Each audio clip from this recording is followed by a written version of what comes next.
Mayor Allen, once you have one more member of council to meet quorum, you may start the meeting. Thank you.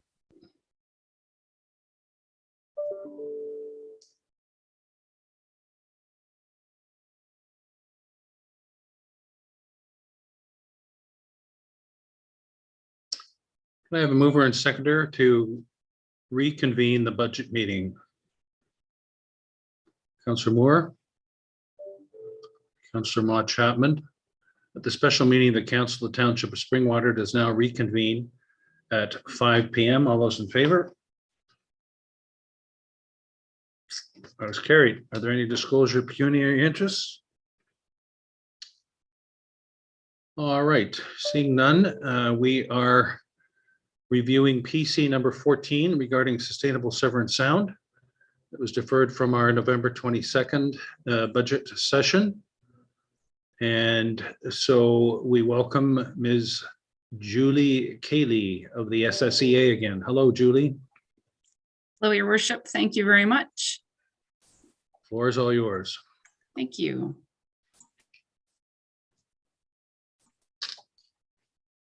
You can see the presentation okay? Yes, thank you. Excellent. Thank you, Your Worship. Deputy Mayor, who is not present, but the rest of the council and staff who are present tonight, I very much appreciate your time and the opportunity to come back to you to speak to this piece of the budget request. You'll recall that we presented, this was a special project line item in the overall budget request, so 11,479. And so tonight I'd like to share just a bit more information as you asked for on what this project would look to. I also want to thank your staff who took time to have a follow-up meeting with us as well. So we've had an opportunity to discuss what your municipality might be looking for within this service. So the service is expected that we could be providing for your support of this project for that contribution in 2022 would focus specifically on supporting the membership in the FCM Partners for Climate Protection or PCP project. In particular, completion of the program milestone 1, which is your GHG baseline inventory, as well as a 10-year GHG emission projection. So milestone 1 out of 5 milestones. So the program is really a standardized process to help move the township towards a township climate action plan. As I mentioned, there are 5 milestones. So you can see here, the first that I spoke to would be the emission inventory itself. And then second, obviously being, and we could probably start on the second, we figure it would probably take us the first year working with you to do the inventory and probably start on the target projection. The first, the establish of the baseline inventory. So looking at everything from your fleet, your buildings, water, wastewater, streetlights, all of those sorts of things. So again, we work with you to look at those emissions and set that baseline. We'd also act as your associate member. So we would be the ones, your staff would help get the information to us. We would pull it together and make sure it's submitted so that those milestone pieces are met. So submitted again to the Federation of Canadian Municipalities or FCM. And this just gives a bit more detail. We've broken the timelines down just from our experience because we've done this with 6 other municipalities in the partnership at this point. So again, the bottom line to this slide is it would probably take most of the first year to get us into milestone 1 with you and get started on milestone 2, which is then setting the target. So looking at where you're at and a target of 2028 for reduction. And then obviously after that, so if you stayed in the program, then you'd be in the next years looking at developing that action plan. So really working at, and I know that's very tiny print, but you know, if you're more interested, we can provide some examples from other municipalities, the actions, the timelines, and what kind of reduction in GHG we should expect or you should expect from those. And my understanding is that would also support official plan processes as well. So currently, there are some other services we're providing as part of this to the existing, other existing members. Like I mentioned, there are 6 other municipalities within the Severn Sound Partnership that are taking advantage. So we submit their annual reporting on both progress, establishing the Municipal Climate Leadership Committee, where those folks can get together, share their experience, learn from each other, grow their programs to achieve success, and let us know what information might be common that all the municipalities are looking for to keep these pieces moving forward. And we're also supporting some of the individual actions then, particularly if they go cross municipality, if other municipalities are interested. So for example, right now, we've been supporting Midland with their no-mow plans, looking at bylaws, doing external bylaw or policy scans to find out what other municipalities might be doing in that, as well as supporting the Bee City membership type work. So I will leave it at that. I think, developing a corporate climate change action plan certainly is timely. Mayor Allen, you pointed that out at the last meeting. It's certainly important in terms of mitigating and adapting, to climate change. And our team is well positioned with the expertise to help support your municipality. Many of our municipalities don't have that expertise. So we provide that, as with most of the work we do, as that shared resource, so shared cost, shared value. So thank you for your time, and I'm happy to take questions. Thank you, Julie. Can I have a mover and seconder to get this on the floor for discussion? Councillor Ritchie, Councillor Moore. Questions, comments?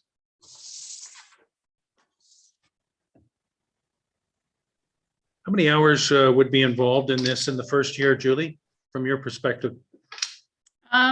I honestly, I couldn't tell you specifically hours for one municipality. I would have to go back to the person who has the most experience.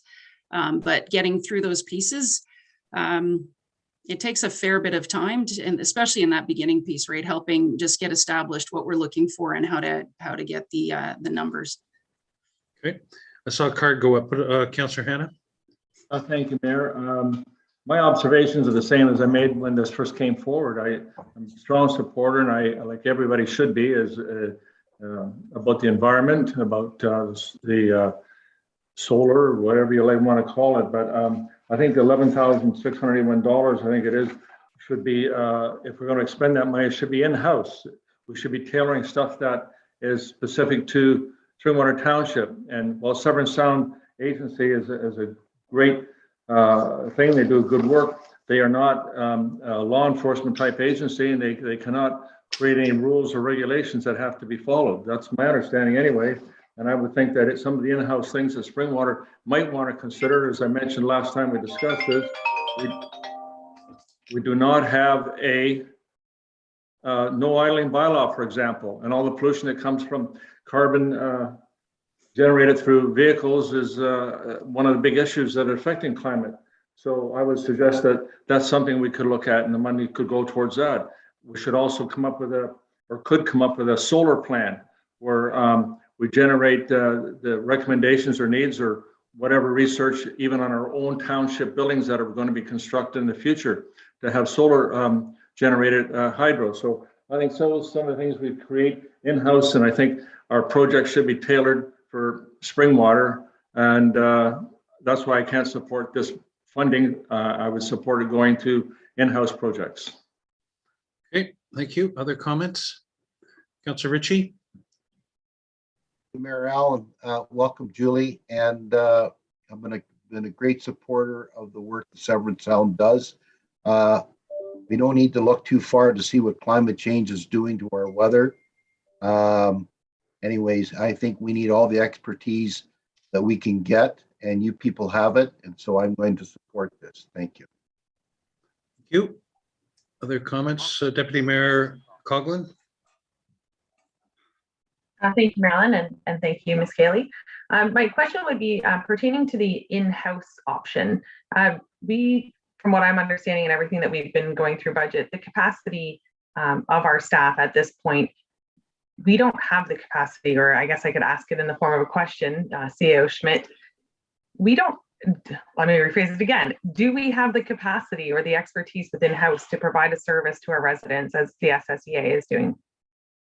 CAO? Thank you, Mr. Mayor. Through you to the Deputy Mayor. You're correct, Deputy Mayor. This is why, to be quite honest with you, staff is supportive of council moving forward with this. We do not have the internal expertise for this. Essentially, as Ms. Cayley mentioned, it would be essentially a shared service whereby we would have a dedicated individual or a part of a dedicated individual to assist us to move forward on this plan. And as Ms. Cayley mentioned, it would assist us in achieving those milestones. And at any point in time, if council chose that they wanted to go a different direction, we have that option as well. But I think this would kind of kickstart the climate change process within the Springwater. Currently, we do not have a plan. Currently, we do not have any work plan to get it going either. And here's an option whereby SSEA is providing for this opportunity that I think is a good opportunity, and the township should be looking at supporting this and moving it forward. Okay, Thank you.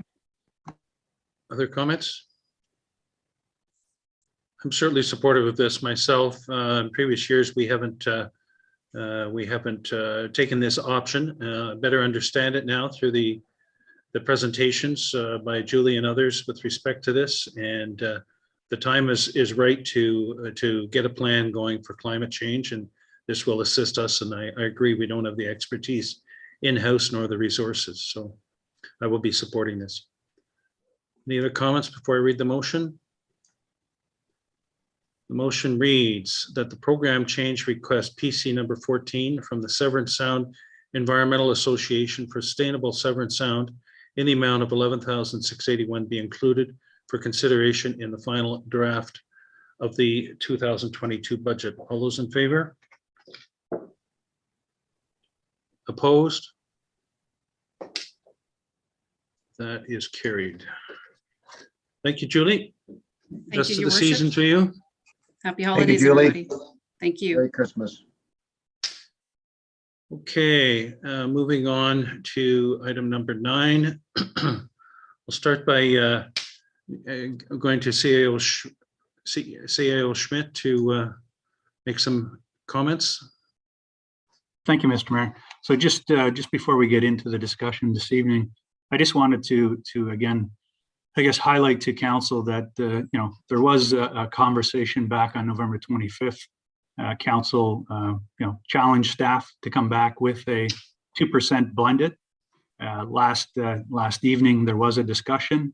Council did approve a motion that essentially received the Director Radigan's presentation, but also that council selected option 2 as presented. And Director Radigan, if need be, could walk through that option again with council. But essentially, we have come back with a number that's below a 2% blended tax rate. So we feel we have met council's direction. And I guess I'll leave it in council's hands as to where you'd like to move from here. Director Radigan. Thank you, Mayor Allen, through you to members of council. I'll just start by just recapping what option 2 was from yesterday's meeting. So that included the update to capital project 2020-11 Dobson Road South, which saw a savings of about $126,500 from tax supported. And there was also a reduction in the annual debt servicing costs of $123,864. And that was the result of council approving a contribution from the tax rate stabilization reserve to reduce the unfunded capital liability by $1,025,000. There was also a small increase to update the program change staffing request to the new grid of $322. And as a result, we did reduce the budget by $250,042. And that resulted in a 1.95% blended tax levy, which equated to $16.04 for every $100,000 worth of assessment.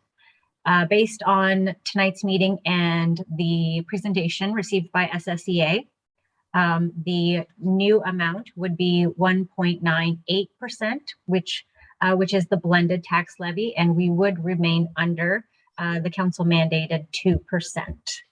And further to that, we did earlier receive some good news from the province. They are increasing the Ontario Community Infrastructure Fund, which is funding that every municipality receives in Ontario, and it is for core infrastructure, so your bridges, roads, water, and wastewater, and it has essentially been doubled. So we have and will be receiving an additional $716,000 in 2022. council, I apologize, sorry, staff have just learned of this additional funding, and hence we have not had the chance to review our capital projects that could potentially be funded through the fund. But we did want to bring it to light to council that it is something we will look into. Thank you. Thank you. Okay, Deputy Mayor Coughlin. Thank you, Marilyn, and through you to Director Radigan. So with that additional funding, then, from what I'm understanding, staff will go back and identify projects that can be done this year with that additional funding, or is that going to, I guess, prolong the budget portion or deliberations? Director Radigan. Thank you, Mayor Allen, through you to Deputy Mayor Coughlin. So there are only specific projects that can be funded through OSIP funding, and they have to be related to core infrastructure. There is minimal impact to the operating levy. We could set aside the funds if council tonight wishes to look at any projects that they would like to bring forward, or if there are projects that are currently being funded by debt and council would like to use OSIP funding, we could certainly look at those as well. It is entirely up to council's direction. Well, last night we voted to draw down the tax rate stabilization by, if I recall, $1,050,000 or $1,005,000, I can't remember, to leave it at about a $400,000 or $500,000 level. So potentially we could tuck it in there until we decided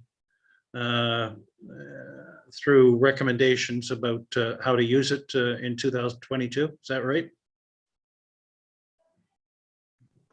Thank you, Mayor Allen. Council decided or approved $1,025,000 to be contributed from the tax rate stabilization to reduce the unfunded liability, which would leave it at $2.3 million. That would eliminate the carrying costs of $123,000. Council, if they wish, there are additional projects that are that could potentially be funded through OSIP that still are being funded through debt. We're just not increasing the carrying costs as a result. Right. Okay, other comments? Councillor Ritchie? Thank you, Mayor Allen, through to the Director of Finance. Could you be a little bit more specific as to what this new funding could go towards? Just be more specific. I mean, could we put this money towards roads, fixing up more roads? Director Radigan? Thank you, Mayor Allen, through you to Councillor Ritchie. So it's not new funding. It is actually doubling of the existing OSIP funding. So that's the Ontario Community Infrastructure Fund, and it is strictly made available for roads. So it could go towards roads resurfacing, roads rehabilitation, bridges, anything water, wastewater related, or stormwater related. Follow on? Yes, and I just want to comment, Mayor Allen, I would definitely support taking this money and have staff go back and take a look at fixing up more roads in all the wards, in wherever it needs to be. And I hope the rest of council would support that too. There's just more and more traffic every day, and our roads need attention. I agree. And if we could put some more money into that over and above, then we're definitely doing our job. So that's one approach that I would support fully. Thank you. Okay. Councillor Moore? Thank you, Mayor Allen. Just to follow on what Councillor Ritchie was saying, I know last night we took Dobson Road South off of the out of the budget, but when Director Radigan is reviewing what the potential roads could be, if we could reconsider Dobson Road South, I would really appreciate that. It's in desperate need of repair. Thank you. Okay, Councillor Hannan, did you have your card up? Yes, thank you, Mayor, and through the chair to you, Director Radigan, just thank you again for reducing the budget down to the blended less than 2%. I I appreciate that. It'll read better to taxpayers that their budget's only going up 2%, but in reality, we didn't reduce any spending. We just simply adjusted where the funds were coming from in order to reduce the budget down to 2%. Is that correct? Director Radigan? Thank you, Mayor Allen. Through you to Councillor Hannah. It's a difficult question because we did not technically reduce any spending. However, the contribution for the tax rate stabilization is reducing the outstanding debt. So as a result, we are in a better position to move forward for future years.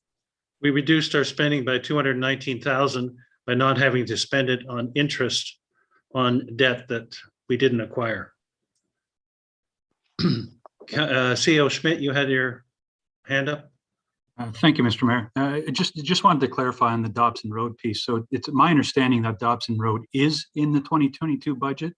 What happened is the amount of money that was set aside for that project was more than what was required. And so, and the naming of the project was actually in the budget as noted as Dobson Road North, when in fact it's actually Dobson Road South that will be completed in the 2022 budget and will be funded through the funds, or partially through the funds that we received as part of our agreement with the developers for their soil and fill agreement. So I believe it is still slated to happen in 2022. Okay. Did you have a follow-on, Councillor Hannah? Yes, I did. Thank you, Mayor. And my point being to Director Radigan is that I just want to make sure our taxpayers understand exactly what this budget entails. I think it's important to know exactly what the expenditures are and where the funds are coming from, and what is taxation and what's coming from debt and what's coming from revenues and our savings. So I'll be asked those questions the rest of the night. So I appreciate that. Thank you. Well, certainly once we finalize the budget, there is a press release which gets into description, and there's information on the website with respect, plus the budget binder. So it's open for the public to access and ask questions on. Councillor Hannah. Well, thank you, Mayor, and I'm glad you brought that up, because when these news releases go out, if it just simply says that Springwater Township budget is less than 2%, that wouldn't be accurate if we don't tell them how much money came out of reserves and how much come out of debt. So I'm hoping any news releases is factual and shares that information. Well, within the constraints of space of how much you can put in a news release, but I'm sure Director Radigan and staff will craft the appropriate information. Councillor Cabral. Thank you, Mayor Allen.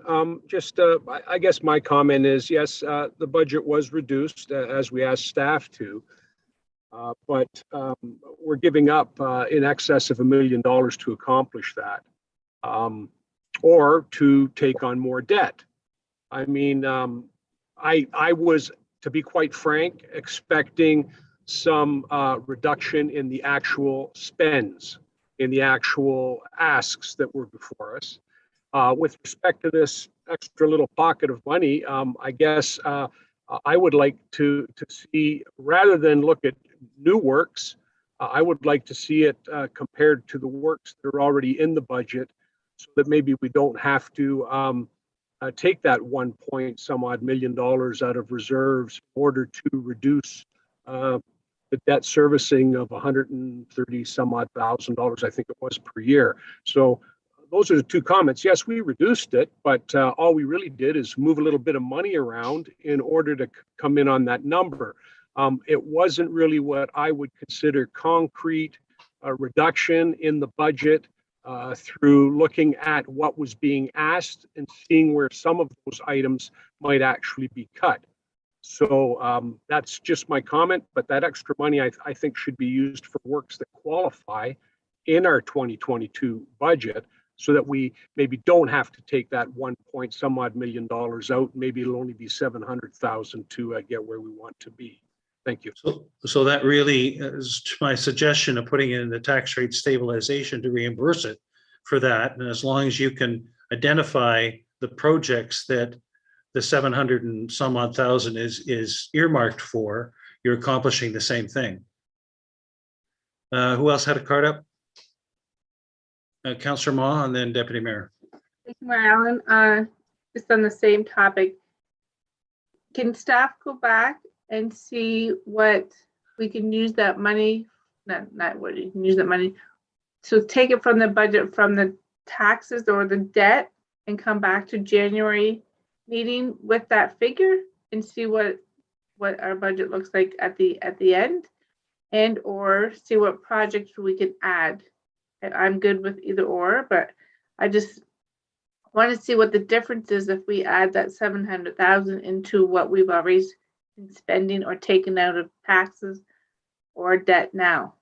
That makes sense? Yeah, I'll let Director Radigan answer that. Thank you, Mayor Allen. Through you to Councillor Ma Chapman.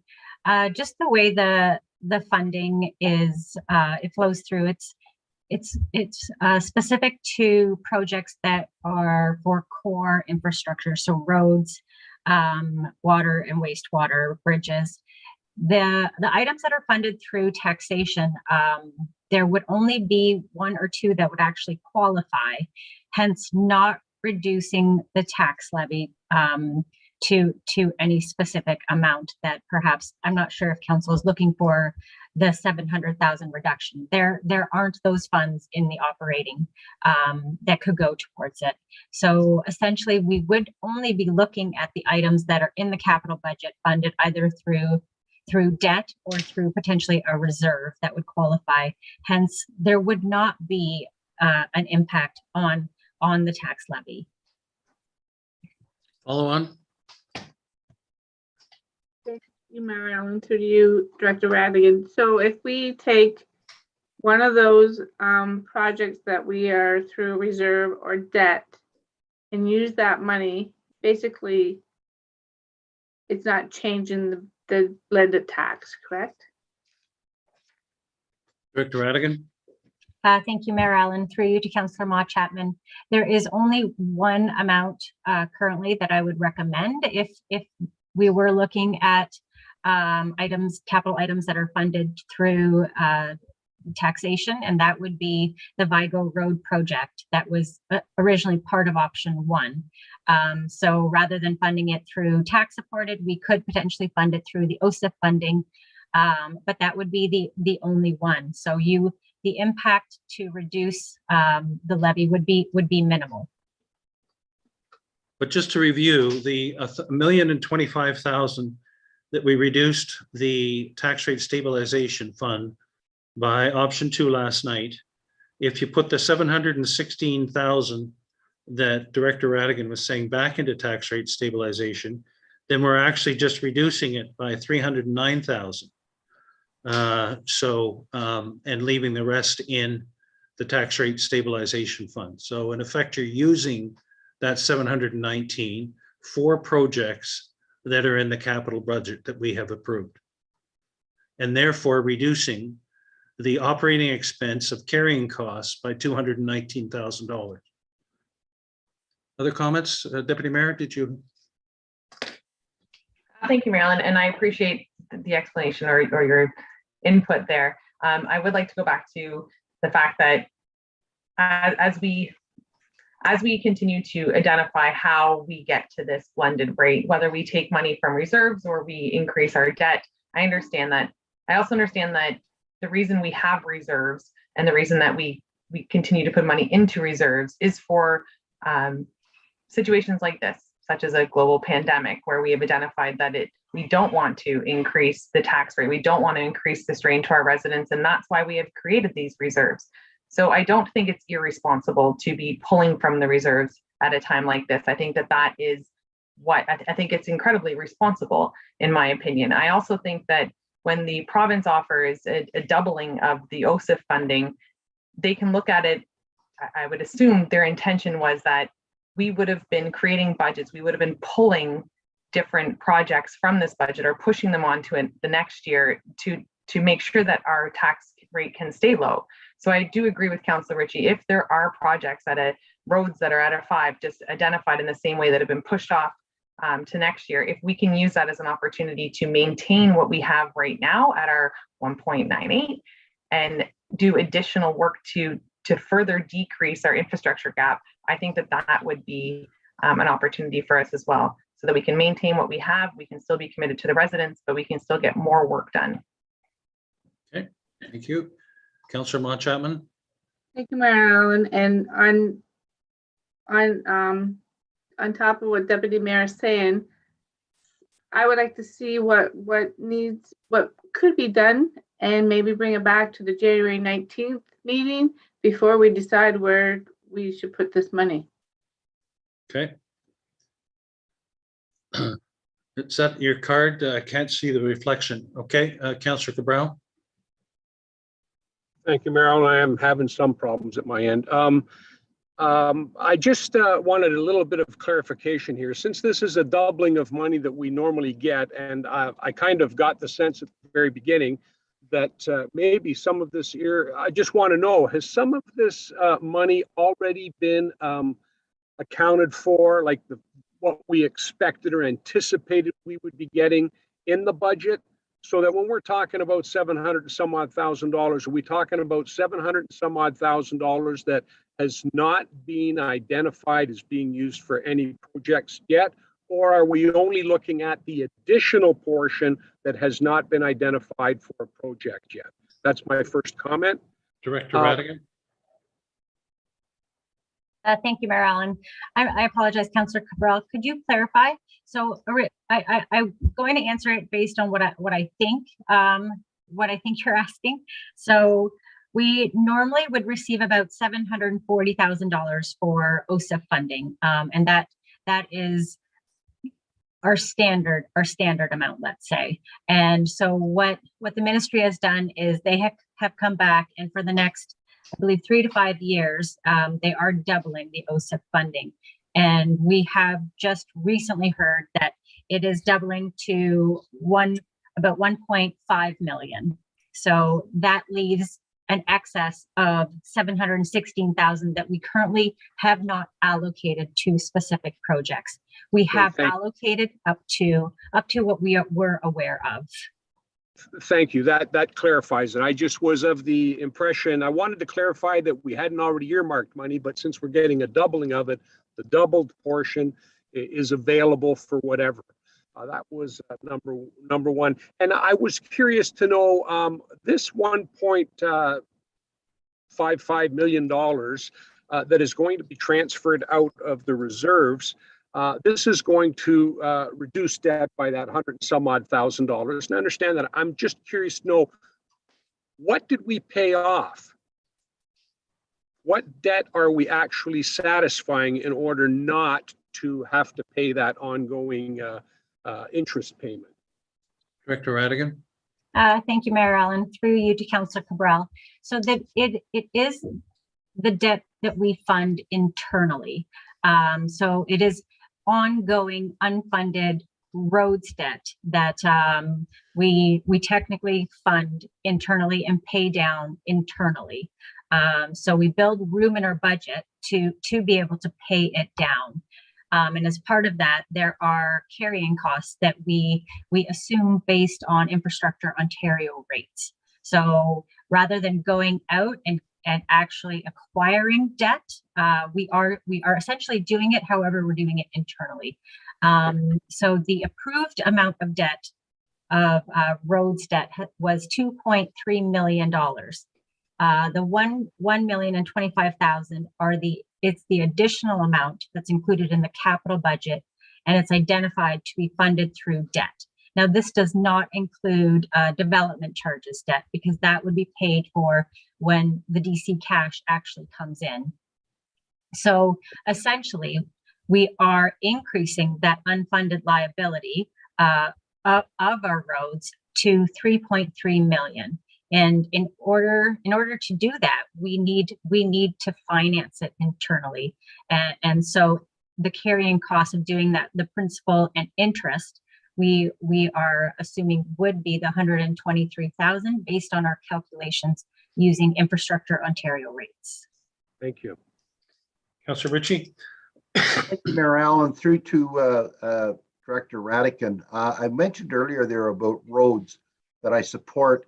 And also I'd like to add, like just this past weekend there, we had some flash floods and out in the rural areas there where we're really starting to see this. I don't know if this falls under capital, falls under operating, but maybe Mahesh could step in as well too. But some extra funding there for ditching. When we ditched the train drain back in the wintertime there, and you see the water flowing, it's amazing to see the amount of water flowing there. We did another project on Floss Road 7 West, and if Mr. Ha is listening in, he'll know exactly what I'm talking about. We got out there, we did some ditching. We still had some flooding, but whether it be ditching or roads, we're really starting to see the cusp of this climate change take a bite. And it's a concern, I know, out in the rural areas with the farmers and that. So to make a long story short, if we could put some more money into the ditching, and again, how much ditching are we doing a year? That was a big thing there in the one term. And we need to keep doing that as well too, and add money to that and it goes hand in hand, ditching, road building, to address some of the flooding that we're starting to see. 1 minute we got 6 inches of snow, the next minute we don't have anything. So climate change is really starting to take a bite out of us. We need to address that, and that's one way to address fixing roads, ditching, and I support that 100%. And I'd like to see that reflected and added to. And if Mahesh and them want to add to that, please feel free. Those are my comments. Thanks. General Manager, I remember reading that there is a plan to increase the ditching in the 222 budget that's in the budget already. Maybe you could refresh our memories on what we did do and what is planned in the budget with respect to ditching, please. Mr. Mayor, in terms of the exact numbers of kilometers that we will do this year, I don't have that handy. I can get that for you a little later. But yes, definitely the monies that we will receive, it will be up to council as to where they wish to put it. This is one option, that we can put a small amount there. Also, retracing what Director Radigan said, it can be used to offset what we are paying through taxation debt, and then use that money for something else. Use that money that we've offset for taxation and debt, and then use it for ditching, such as ditching or other projects that council directs us to do. Yep. Okay, well, certainly this 716 is certainly welcomed, and Director Radigan and General Manager will be looking to make recommendations as to how it can be spent in the new year. Director Radigan? Thank you, Mayor Allen. Through you to Councillor Ritchie, I just wanted to make a quick comment. We would have to confirm with the province if ditching would qualify. I do believe in my past experience, it did not qualify unless you were doing it alongside a road project. So that would be something that we would have to confirm. But it is, we would be happy to bring a report to the January meeting for additional roads or capital projects that would be eligible for council to make a decision. Follow on, Councillor Ritchie. Thank you, Mayor Allen. I welcome that. I welcome that. Like last year on Floss Road 6, we had a road was washed right out. This year, we built the road up. We did more ditching to tie in with what we had already done on the train drain. The water's flowing, the roads are passable, and the farmers are happy. And you know, on Saturday, I got called out to Floss Road 7 West, just to give you an example. The flooding, this farmer's built $1.5 million new barn, water's right up to the milk house door, and he was excited. And I got a hold of staff went out, took a look, and you know, we responded quickly in a good fashion. The water went down, and the milk inspector was in Monday, to get him up and running to pass so that he could start shipping milk. But these roads and this ditching, Mayor Allen, I can't tell you how important this is. And we're seeing that all over the township, not just up in our area, but all over. And that's something we need to address. And I would definitely support the money going in that direction. Thank you. Okay. The comments?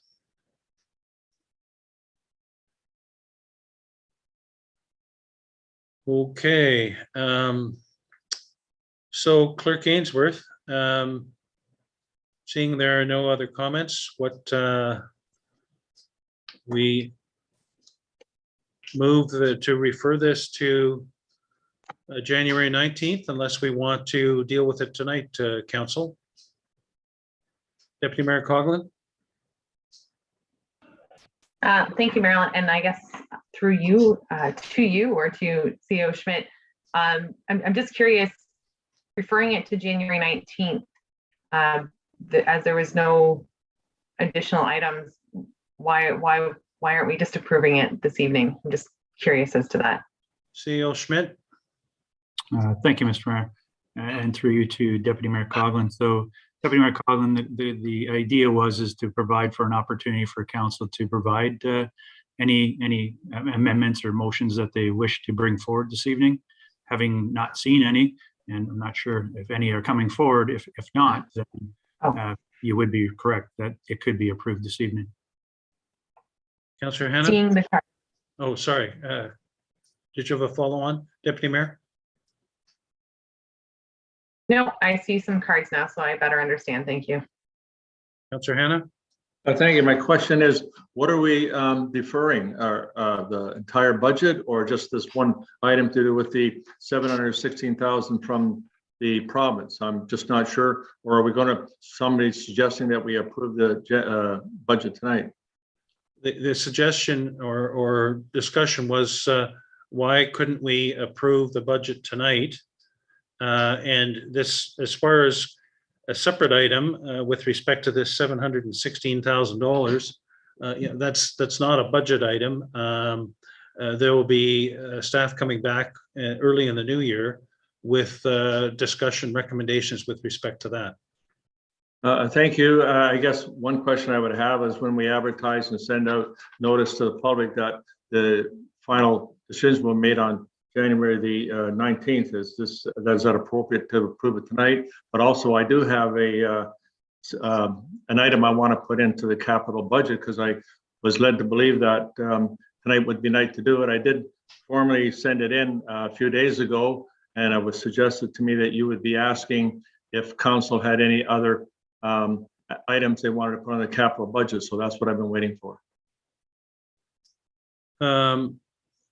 To your first point, Clerk Ainsworth, my understanding is that any announcements we've made with respect to the budget process was dates could be subject to change. Clerk Ainsworth, is that, what are your comments on that? Thank you, Mayor Allen. Yes, the schedules were always noted as tentative and up to council's consideration. So it would be under the purview of council to give final approval for the budget this evening or hold it off to the January 19th meeting. Council could make that decision. Okay, I'll come back on your capital item, Councillor Hannah. Councillor Cabral. Thank you, Mayor Allen. Mayor Allen, I would not be able to approve this budget tonight. My biggest concern right now with this budget is that it includes the compensation package for management. And the problem with that is if this budget is approved, then that information is going to be available to absolutely everybody who wants to have it, including our unionized staff who are still in a bargaining position. And as much as I don't like to do it, I would suggest very strongly that that part of the budget actually be deferred, possibly with a mechanism to make it retroactive, so that we do have the opportunity to see what the unionized staff are going to be getting. We already know what our non-union staff are looking for as far as the compensation package is concerned. But if it's just approved as it's currently stands, then I think we run into some difficulty with bargaining for the unionized members. CEO Schmidt?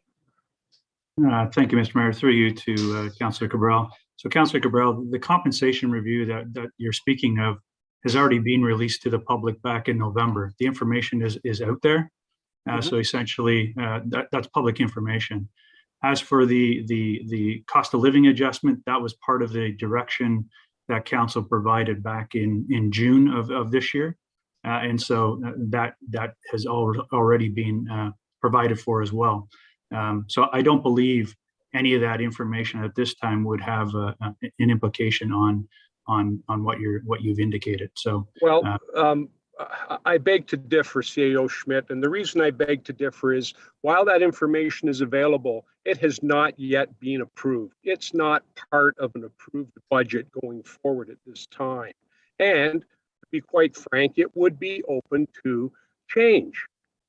And I still feel, as I did before, that even though the information is out there, and that was the proposal that was presented to council, and it is currently in the budget for consideration. However, I'm stuck here because for all I know, there could be motions coming forward to make some changes to that particular compensation package. At the end of the day, we were presented with a package as council. Basically, I would have to say, kind of like the bargaining unit for management and non-unionized staff. And I guess the idea is it would be a take it or leave it scenario.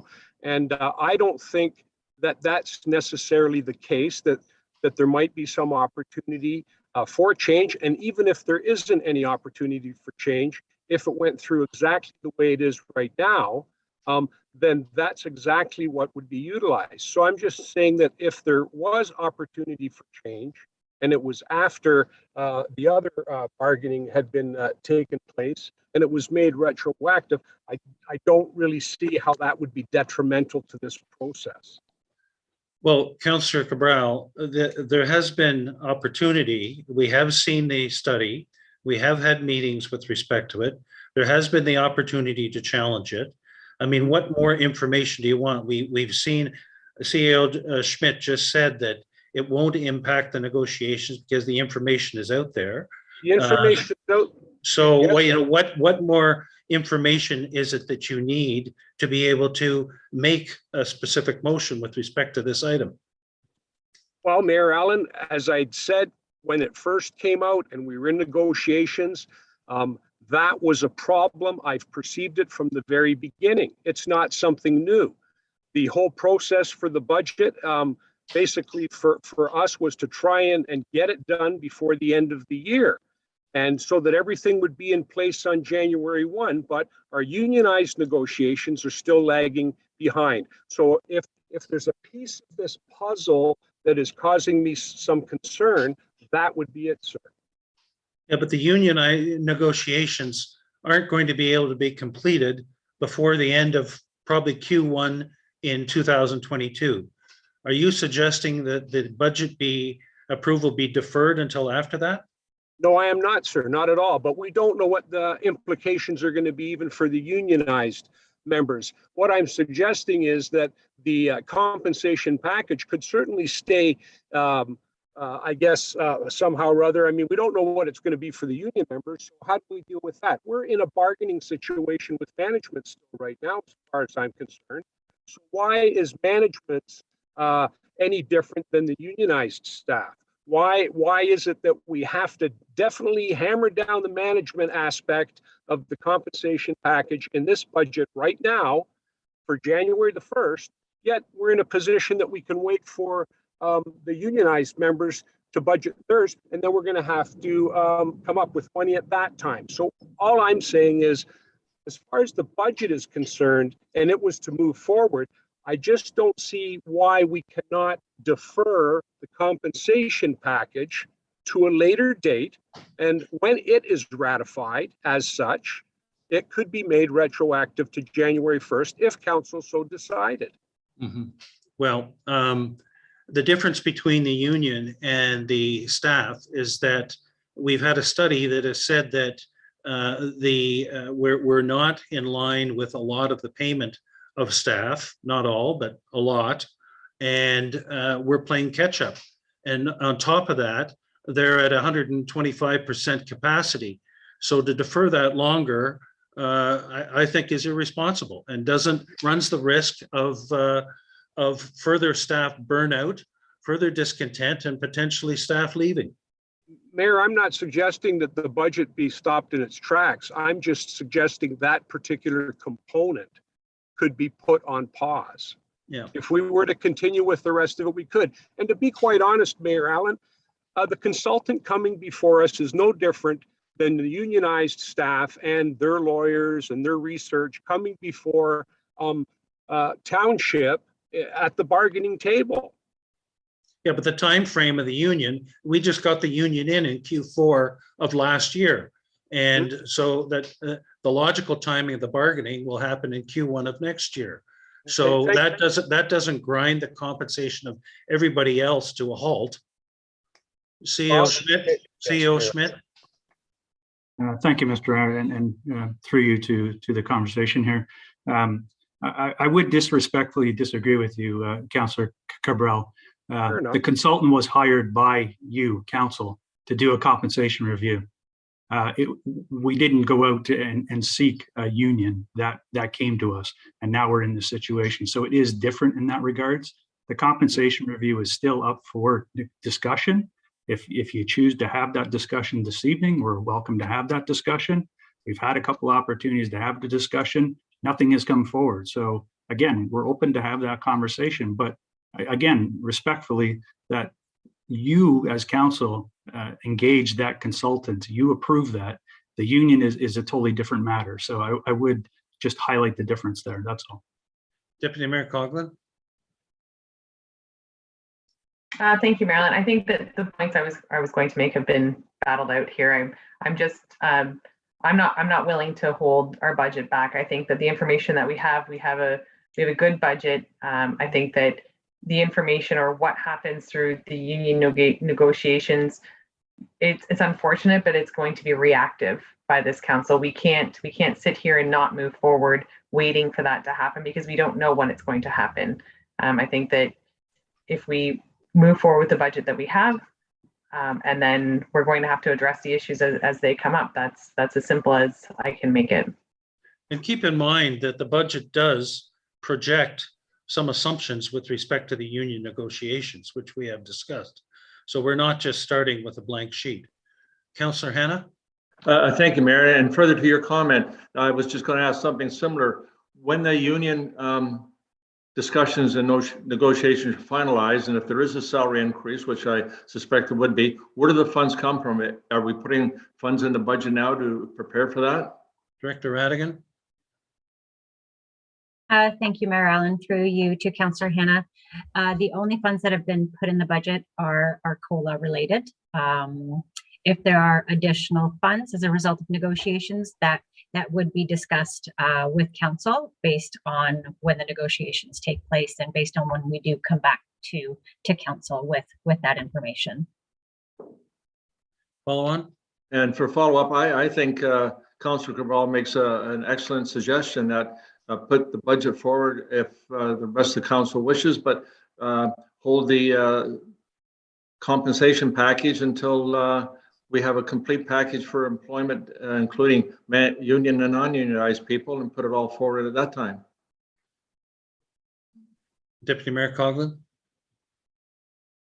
Thank you, Marilyn. I'm just going to ask for a clarification from CEO Schmidt because I'm of the understanding that the budget, and while the budget drives the compensation review, they're not one and the same. So we have budgeted a certain amount, and if it comes back that the compensation review is requiring, and we're assuming that it will require more funding, that is simply at the time council will make that decision then. So to me, without knowing, we can't fast track the bargaining negotiations or the compensation review. So how are we then, I mean, we simply don't do a budget for another 6 months. Like, it doesn't make sense to me. We have to do one without the other. It's unfortunate because I'm with Councilor Cabral and Hannah. It would be nice to have all the information in front of us, but we simply don't have that. And we don't know what the negotiations are going to entail for us or our budget. So we have to move forward with our best.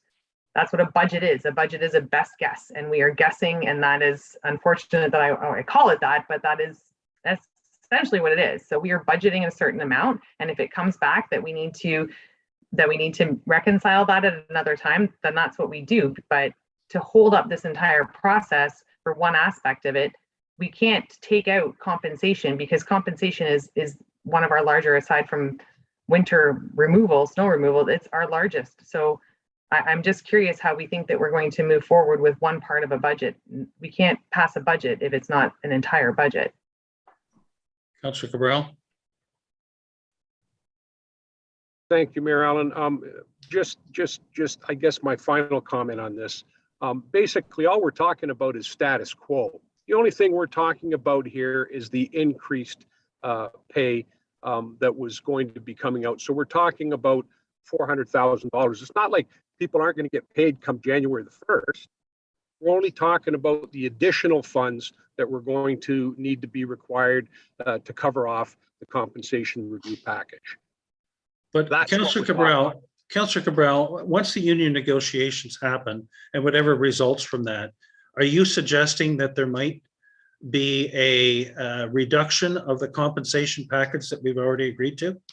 Well, Mayor Allen, to be quite honest with you, I'm thinking back now to what Councillor Moore has said.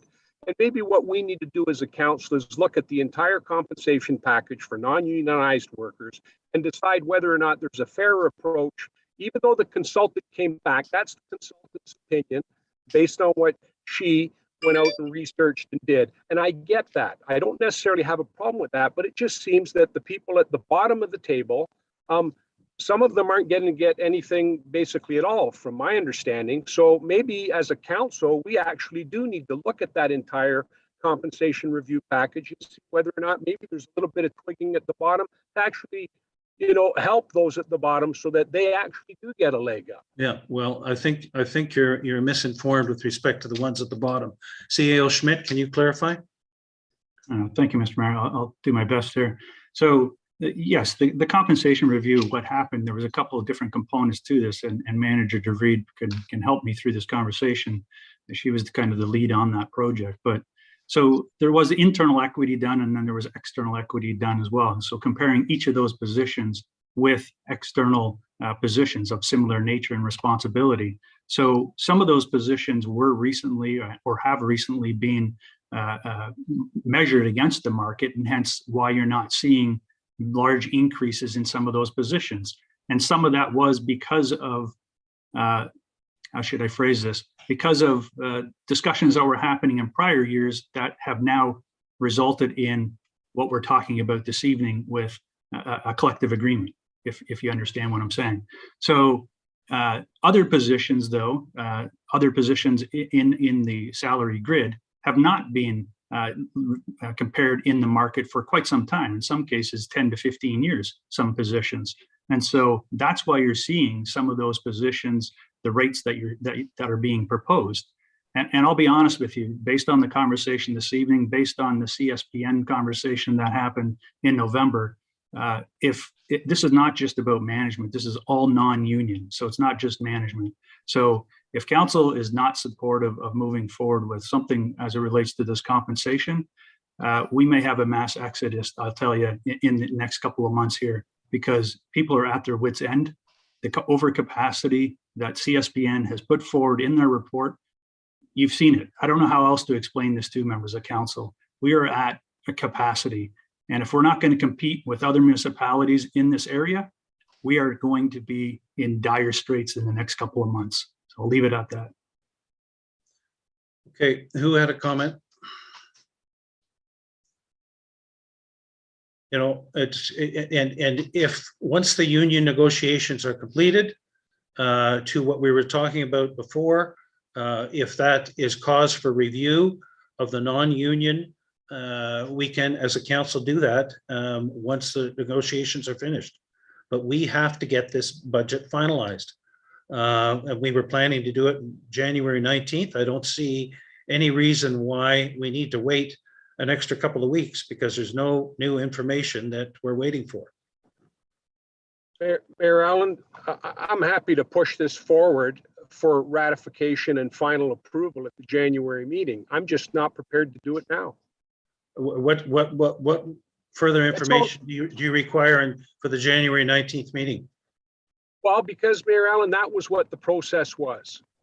That's the Subject to adjustment of altering the dates. I'd like to know why you need till January 19th to make a decision when we've had all the information presented.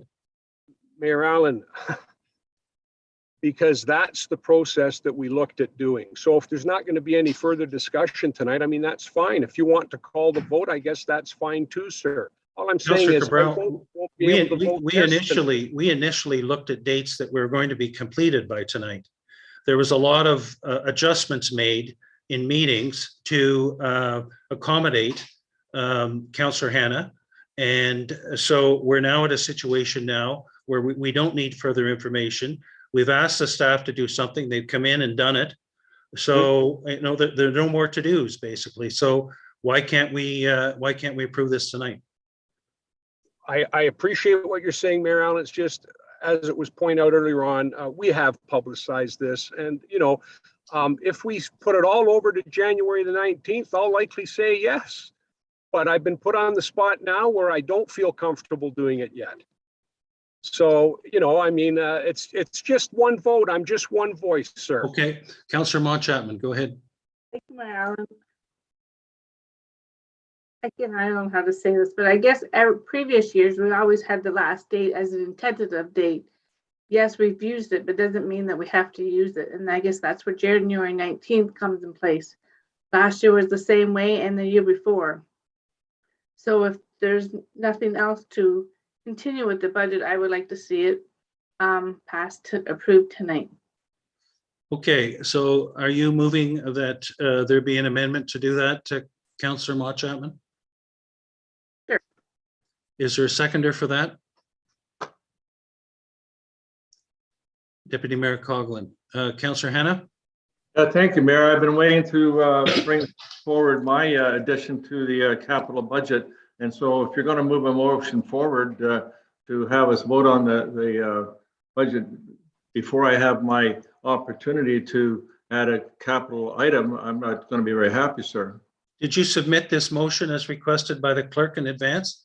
Yes, sir, I did. And also, if you read the direction that we were given, it said that we could submit it in advance or we could bring it forward tonight. And yes, I said submitted it to the clerk, and the resolution or the results were that I should bring it forward when you ask if there's any other capital items to be submitted by council. Okay, Councillor Hanna, what is your capital item you're wanting to submit? My capital item is extremely important, probably a lot more important than some of the other things I see on the budget. And that is that we need to put funding forward to help mitigate the gypsy moth infestation by spraying parks and forests in residential areas, period. That's my motion, and I can explain all the reasons why we should be doing it, especially the health and safety of the residents in Springwater Township have had to put up with rotten, stinking moss and from the gypsy moth caterpillars, the loss of use of the property, the damage to forests and their trees and so on. And I think by not putting some motion forward by this council to try to deal with this in the coming year is an oversight. So clarify, Councillor Hanna, what spraying you're talking about? Which forests, which properties? I'm not talking about My spraying. apologies, Mayor Allen. Just point of order that we need to have the motions duly seconded, moved and seconded before we have discussion. And I appreciate that, but if I think we can just bring the meeting back to order, and I do believe Clerk Ainsworth has had her hand up for a little bit here. So if we could just bring that back, that would be great. Well, I was looking for clarification of the wording of the motion, Deputy Mayor Coughlin, and then get a seconder. Clerk Ainsworth, did you have anything to add? No, it was on the previous topic. Thank you. So can you restate your motion and then I'll get a seconder, look for a seconder? Yes, with pleasure. That funding to help mitigate the gypsy moth infestation by spraying parks and forest lands in residential areas. Seconder for that? Discussion. Thank you, Mayor. And as I mentioned, and I know you're aware, as a lot of people are, that all the problems that were generated by the gypsy moths in 2021. We know the damage that was done to trees. Yes, there are the experts that says most of the trees may come back and should come back and so on. We'll have to wait and see how that works. The bottom line is our residents shouldn't have to put up with the rotten smelling of rotten caterpillars. I don't know exactly what it is, but apparently, while I didn't experience much of it myself, there's some kind of specks or insects that come from these caterpillars that actually are biting people. So with that in mind, and the lack of taxpayers' ability to go out and enjoy their property, to enjoy their summer outside, and that for we as a township not to be able to do something to help mitigate that. Again, I'm not suggesting we spray their personal property, but our parks and our forests that are in residential areas are the source of a lot of these caterpillar problems. And the gypsy moths, if they're sprayed in those areas, would certainly help mitigate what the residents have to put up who neighbor onto these lots, if you like. Councillor Moore? All right, thank you, Mayor Allen. I'd like to propose amendment to Councillor Hannah's motion.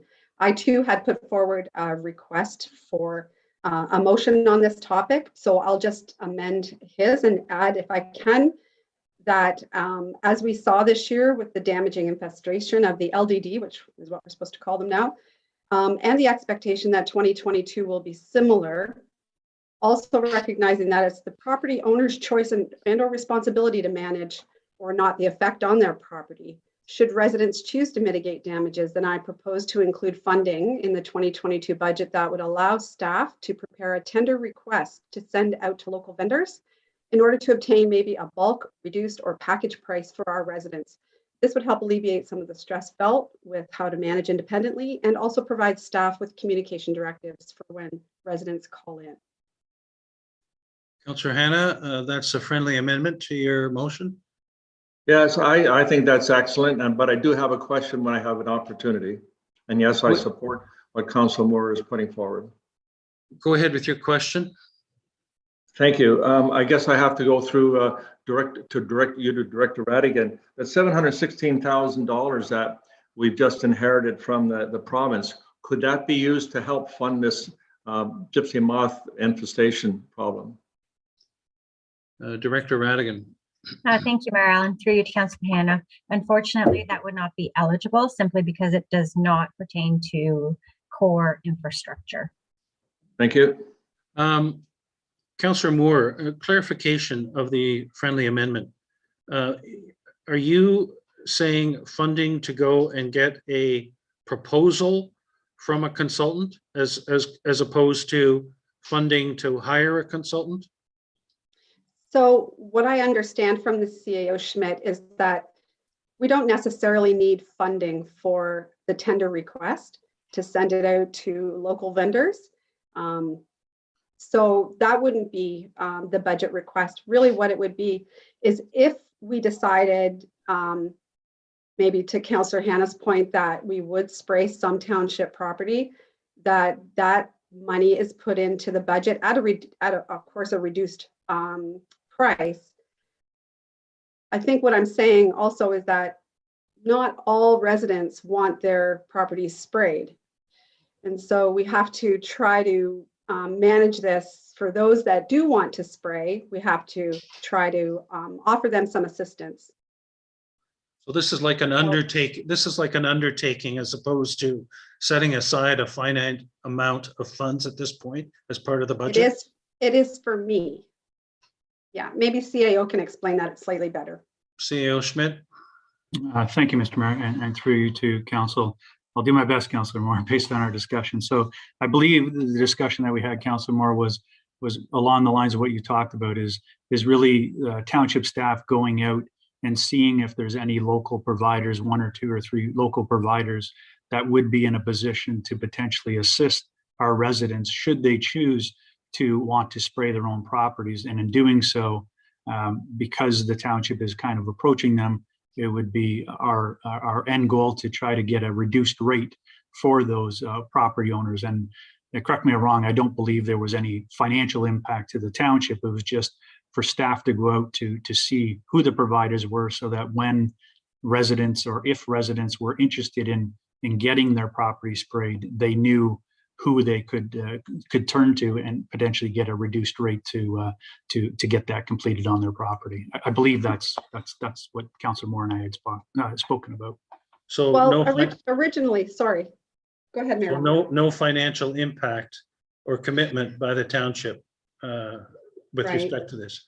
Well, not on my behalf. Originally, what I was looking for was a cost sharing program where the potentially the township could cost share with the resident the expense of trying to mitigate the damages from the LDD, but that would be hard to actually manage, because we could potentially lend ourselves to extreme expense. So this was sort of a way to help residents in a controlled fashion. Okay. Deputy Mayor Coughlin, then Councillor Cabral. Thank you, Marilyn, and through you. And I think this is a great idea, and I think that there's 2 parts to it. One with no financial component, and the other one does. And my question then would be through you, Mayor Allen, to GM Remdeo. When we have just brought on the SSEA for our climate control, and I know in our past budgets we had not selected them for our invasive species, and we did at that time, and if memory serves me correct, there's about $7,000 put aside. It was Phragmites at the time, and understanding that operational budgets are rollover, do we still have $7,000 in our operational budget for invasive species, and would the LDD not qualify as invasive species? Creative. A financial question to Director Radigan first, then General Manager. Thank you, Mayor Allen. And I will have to defer this question to General Manager Remdeo. He was just glad I deferred it to you. Go ahead, play ping pong. Thank you, Mayor Allen. Through you to Deputy Mayor Coughlin. In terms of rollover of operating budgets, I'm not quite sure that our budgets do roll over in that sense.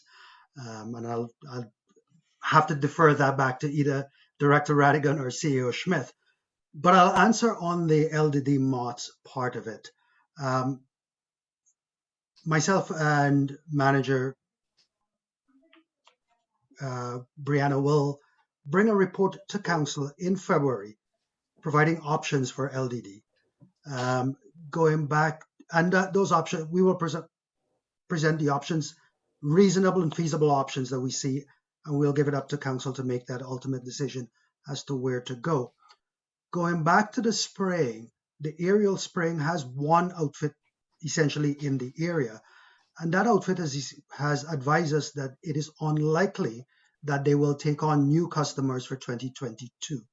So aerial spraying may not be an option for 2022. Ground spraying does not get the entire tree, so it really just gets the low parts of it, so it might not be as effective. But that'll be in our report that's coming to Council in February of 2022. I'll go to Councillor Cabral, then back to Deputy Mayor. Thank you, Mayor Allen. Both good recommendations, I believe. My only concern would be I'd like to get some idea, and maybe this is where the report from General Manager Remdeo's team might come in handy as to what would the eventual cost be, because we really don't know that. Aside of that, I just wanted to point out I do have a motion of myself that was also transmitted to the clerk. Okay, Deputy Mayor Coughlin. Thank you, Marilyn, and through you to GM Ramdeo. Mayor Allen was spearheading this at the county level, and there was a fulsome report that did come back to councillors on aerial spraying with helicopters or planes and whatnot. So the information is there. I just would also like to ensure that the money that we had put aside under Director Belcourt at the time for our invasive species, if this would qualify as invasive species, if we could use the funding that we do currently already have for it. Director Radigan. Thank you, Mayor Allen. Through you to Deputy Mayor Coughlin. If the invasive species funding was a one-time, it would not have carried forward. If it is for ongoing, I'm pretty sure staff could look into using those funds towards that initiative. But I don't believe the $7,000 would be enough to cover it. Councillor Maude Chapman. Thank you, Mayor Allen. Most of my questions have been answered. I was going to ask about if county had said anything in their annual budget to help out, because I get that we spray our forest, but also I think the county forest would have to be sprayed too to help. And I do like this motion. I think it does need to be looked at, especially from last year. So I like both Hannah and Moore's motion. So I do support that, but I just want to know where the county stood on that. Well, the county did come up with a report. I'd be glad to share it, but basically they do not think it's going to be as much of a problem in 2022. And they did not recommend, nor did they include in the budget monies for spraying the county forests, which is the only thing they were looking to do, county forests, not anything else. Councillor Hannah? Thank you, Mayor. And just in response to Director of Public Works, the spraying by helicopters and planes, I know that there's mixed feelings about that, but I do have to pass on that there's at least one neighbor in the Midhurst area that's renting a scissor lift, I guess you call it, that goes up probably 50 or 60 feet to spray trees. And I think that would be an option that we could consider if we decide to spray our parks and the forests that abut residential areas. Okay, Councillor Moore. Thank you, Mayor Allen. I just want to ask you to repeat what you said about the county. So the county this year will be doing no mitigation procedures or anything at all. The county will not be spraying. I don't think if they have concluded, they didn't conclude they will do no mitigative procedures. Okay. But they will not be spraying the county force. Okay. Who else had a card up? So, okay, we have a motion. Clerk Ainsworth? Thank you, Mayor Allen. Before you continue, I do need to seek clarification on some portions of the motion, just to make sure that I have written it down correctly. So Councillor Hannah's intention is that budget or some monies be set aside in the capital budget for mitigation purposes for the LDD moths. I just want to see if the intention is that, which I don't think it is, to have it approved tonight, or just for funds to be set aside so that it can be considered later on once the report comes forward. I believe there was a friendly amendment proposed by Councillor Moore that Councillor Hannah was agreeable to, and she'd be glad to reread it, and you could put the wording down so we could see it, please. Councillor Moore.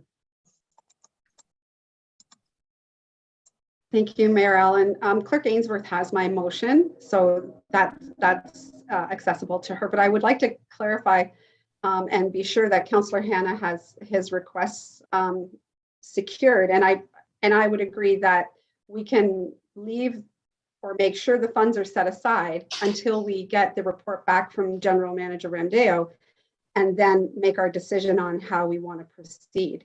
Is that correct, Councillor Hannah? Councillor Hannah? Yeah, thank you, Mayor. Yes, that is obviously, I think, the most appropriate thing we do, but I just wanted to make sure that we have put funds aside in order to do something to mitigate this problem, should it be as bad as it was last year, and hopefully it won't be.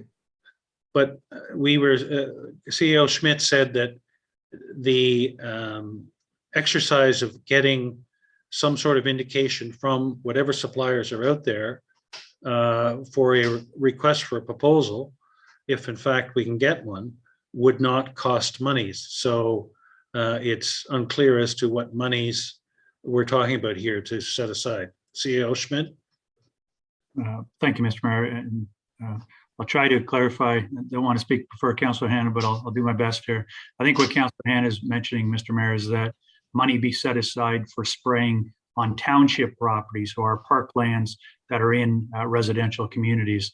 So there would be a cost there for us to go out and investigate and spray on our own property. I think that's where he was going with his motion. As for Councillor Moore's amended portion of the motion, again, the idea would be is that staff would go out and have discussions with some local providers to see who's able to and willing to provide for the service, and see if there's some kind of a reduced rate that might be available to our residents. That piece wouldn't have a financial component to it, from what I'm understanding here. And Councillor Hanna, how do you quantify what you're proposing then? Well, I believe that Director Schmidt, or I'm sorry, CEO Schmidt has captured exactly what I'm suggesting, is that we have funds set aside for spraying our parks and forests that abut residential areas. Now, the question is, and in fairness to the clerk as well, we had this discussion. I don't know how much money we would have to set aside because we don't know how big the problem would be. But my concern is, if we're not prepared and we don't have some funds, then we wouldn't be able to do anything in the future to mitigate this problem if it's as bad in 2022 as it was in 21. Clerk Ainsworth? Thank you, Mayor Allen, through you, to have direction to staff for additional monies added to the capital budget. There would need to be an amount included within that motion. Question, if I may? Yes. And instead of trying to come up with an amount, would we be able to agree as a council to have some type of an agreement in place, if you like, that if we need the funds, that we'd be able to withdraw them from one of our reserves, as the deputy mayor has pointed out, that those reserves are there for that purpose. And I think as long as we're prepared to do something, I would be satisfied with that, and I would hope that our residents would be. CEO Schmidt? Thank you, Mr. Mayor, and through you to Councillor Hanna. So further to your comments, Councillor Hanna, again, I believe we do have money in the tax rate stabilization reserve that is for kind of one-time expenditures. So again, this being a one-time, hopefully a one-time expenditure to deal with this challenge. Again, I think once staff is in a position to bring a report back in early February, discuss the different options that may be available to council, and at that time determine if we are in a position to solidify an amount, and those dollars could potentially be drawn from the tax rate stabilization as a potential option. Follow up. And I agree. I just think I want to be sure that we've made a commitment that we will do something and the funds will be available to do it. And that's what I'm asking for tonight. Well, I'm concerned that we'd have to put some sort of a cap on potential funds, but Deputy Mayor Coghlan?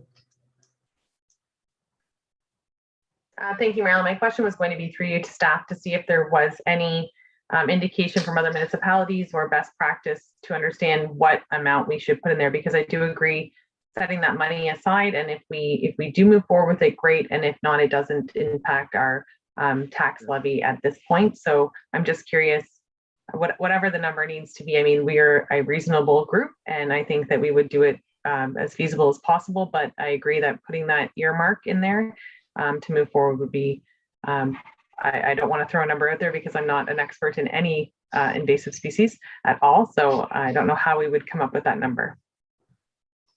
Clerk Ainsworth, possible wording then to incorporate what we've been discussing.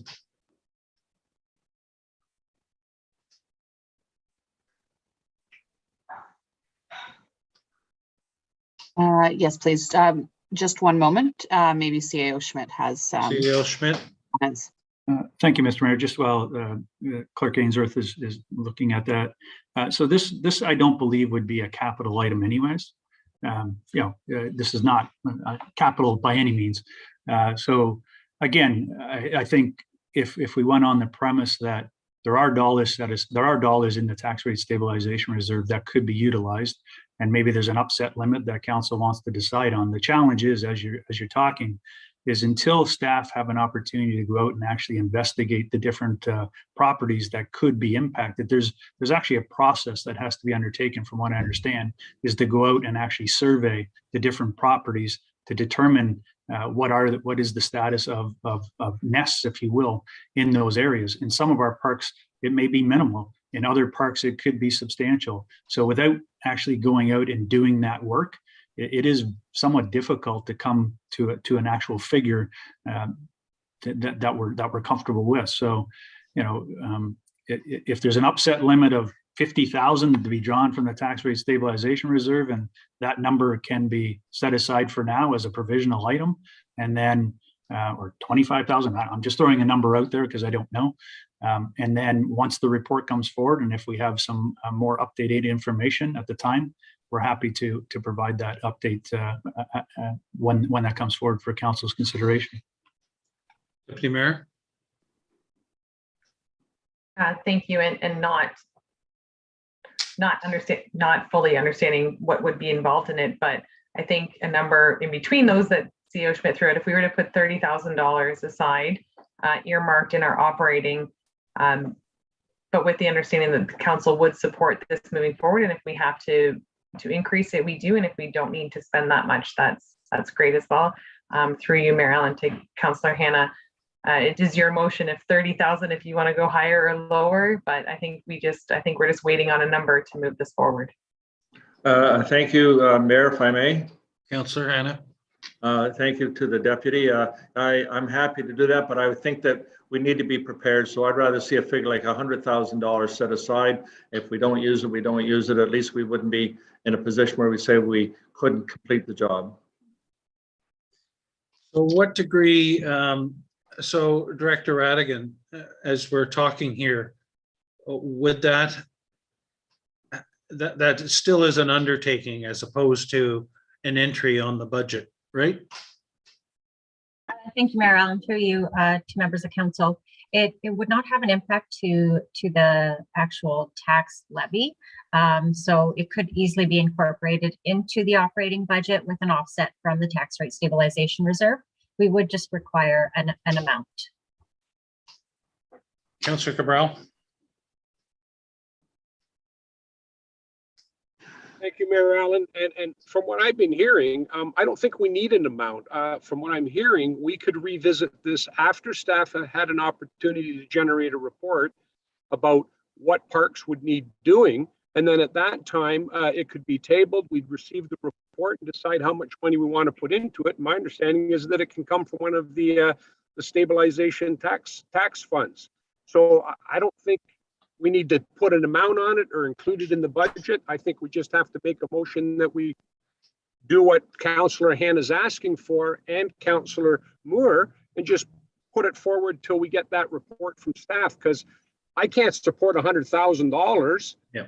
It could very well be $250,000, so. Yeah. That goes back to my comment of saying it's an undertaking, not a commitment. Clerk Ainsworth? Thank you, Mayor Allen. I have drafted a motion that I think might appease all members of council.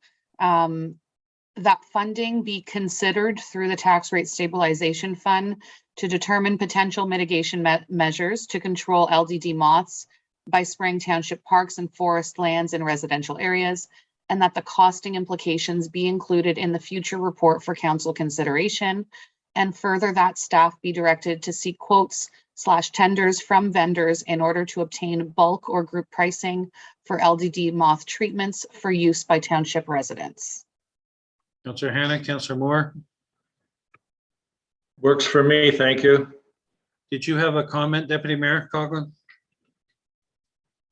I'm just going to confuse this more, but without having a line item in a budget, this is not a budget I know, it's an I know. undertaking. So it It's an undertaking.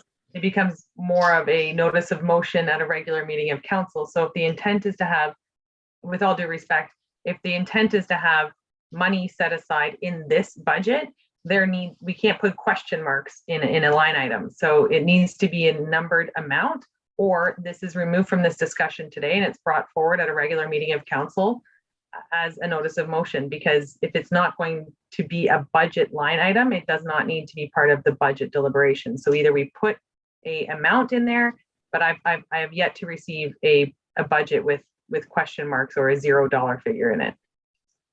CEO Schmidt, you look like you want to make a comment. Thank you, Mr. Mayor. So council may recall too, on this subject, I believe it was actually Councillor Hanna that brought forward an item for future consideration. I believe it was back in, I want to say June of this year. So again, obviously we've gone through some changes in staffing and, would hope to have had something to you before this, but, as GM Ramdale has mentioned, we are looking to bring something forward in February for council's consideration. And again, if there was a cost or an implication, the budget was hopefully going to be approved before that. Obviously, we'd be looking at drawing on a reserve to try to assist in moving this forward. So I think we somewhat already have the direction, and staff are committed to bring something back to February for council's consideration. Again, to the deputy mayor's comment, we are talking about budget. If we're not adding specific dollars at this point, it really, I guess, doesn't really have an impact on the budget. So to me, if council is willing to, we will be coming back to council. I'll commit to you that we're coming back to council in February with a report. And at that time, further discussion can happen and further direction can be provided to staff. I think we have an idea now as to what council's thinking. So that should help inform us in writing that report as well. So I'll leave it at that, Mr. Mayor. Councillor Cabral. Thank you, Mayor Allen. And I don't want to muddy the waters either, but I have to ask through you to Clerk Ainsworth, if I understood it correctly, council as a whole can decide to entertain this motion at this meeting. Council as Clerk Ainsworth. Basically, my understanding, Mayor Allen, is that council can vote right now to entertain this motion. Clerk Ainsworth. Thank you, through you. The meeting is set aside for budgetary items. The motion did start off as a budgetary request and has kind of altered towards that. It would be a call of the chair on whether the motion would be appropriate. Procedure wise, it is up to council whether they would like to call a point of order on a motion. It really depends. It's not directly correlated to budget. So there is a bit of a gray area there. Deputy Mayor Colgan, you had your card up. Thank you, Marilyn. I'm happy to see this move forward in whichever fashion it is. I don't understand how it can be part of a budget without a number. So if there's no number and we want to just move forward, I will be supportive of this no matter what the question is asked. So continue to move forward. Okay, Councillor Moore. Thank you, Mayor Allen. I would suggest then that Councillor Hanna put a number on it, and then we're going to review it anyway in February. And if we need to change it at that time, we will. But for now, to make things move forward, just put a number on it and we can move ahead. And maybe not 100. Yeah. Can you throw the wording up on so we can see the wording, Clerk Ainsworth, please? Councillor Hanna? No, I'm sorry. I'm just exercising my arm. Okay. I thought that was a 40 and I was like, okay, let's go. Sorry, but I just have a lot of pain and I'm trying to shake it out. My apologies.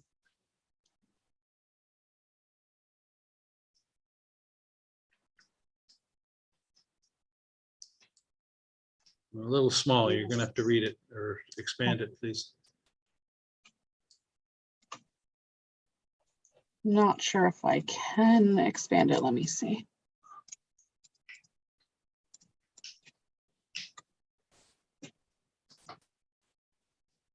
Can't you copy it in a Word document on a blank piece of paper? Are you able to see it now? Yep, go ahead. Choose the tax rate stabilizer to determine the potential mitigation measures.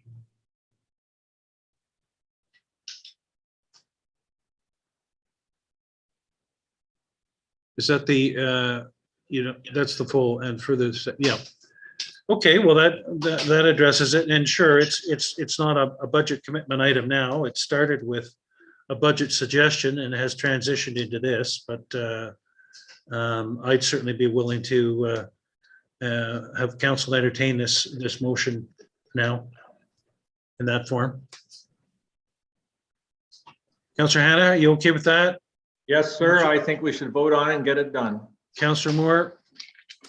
Okay, all those in favor of that motion as stated? That is carried. Okay, Councillor Cabral.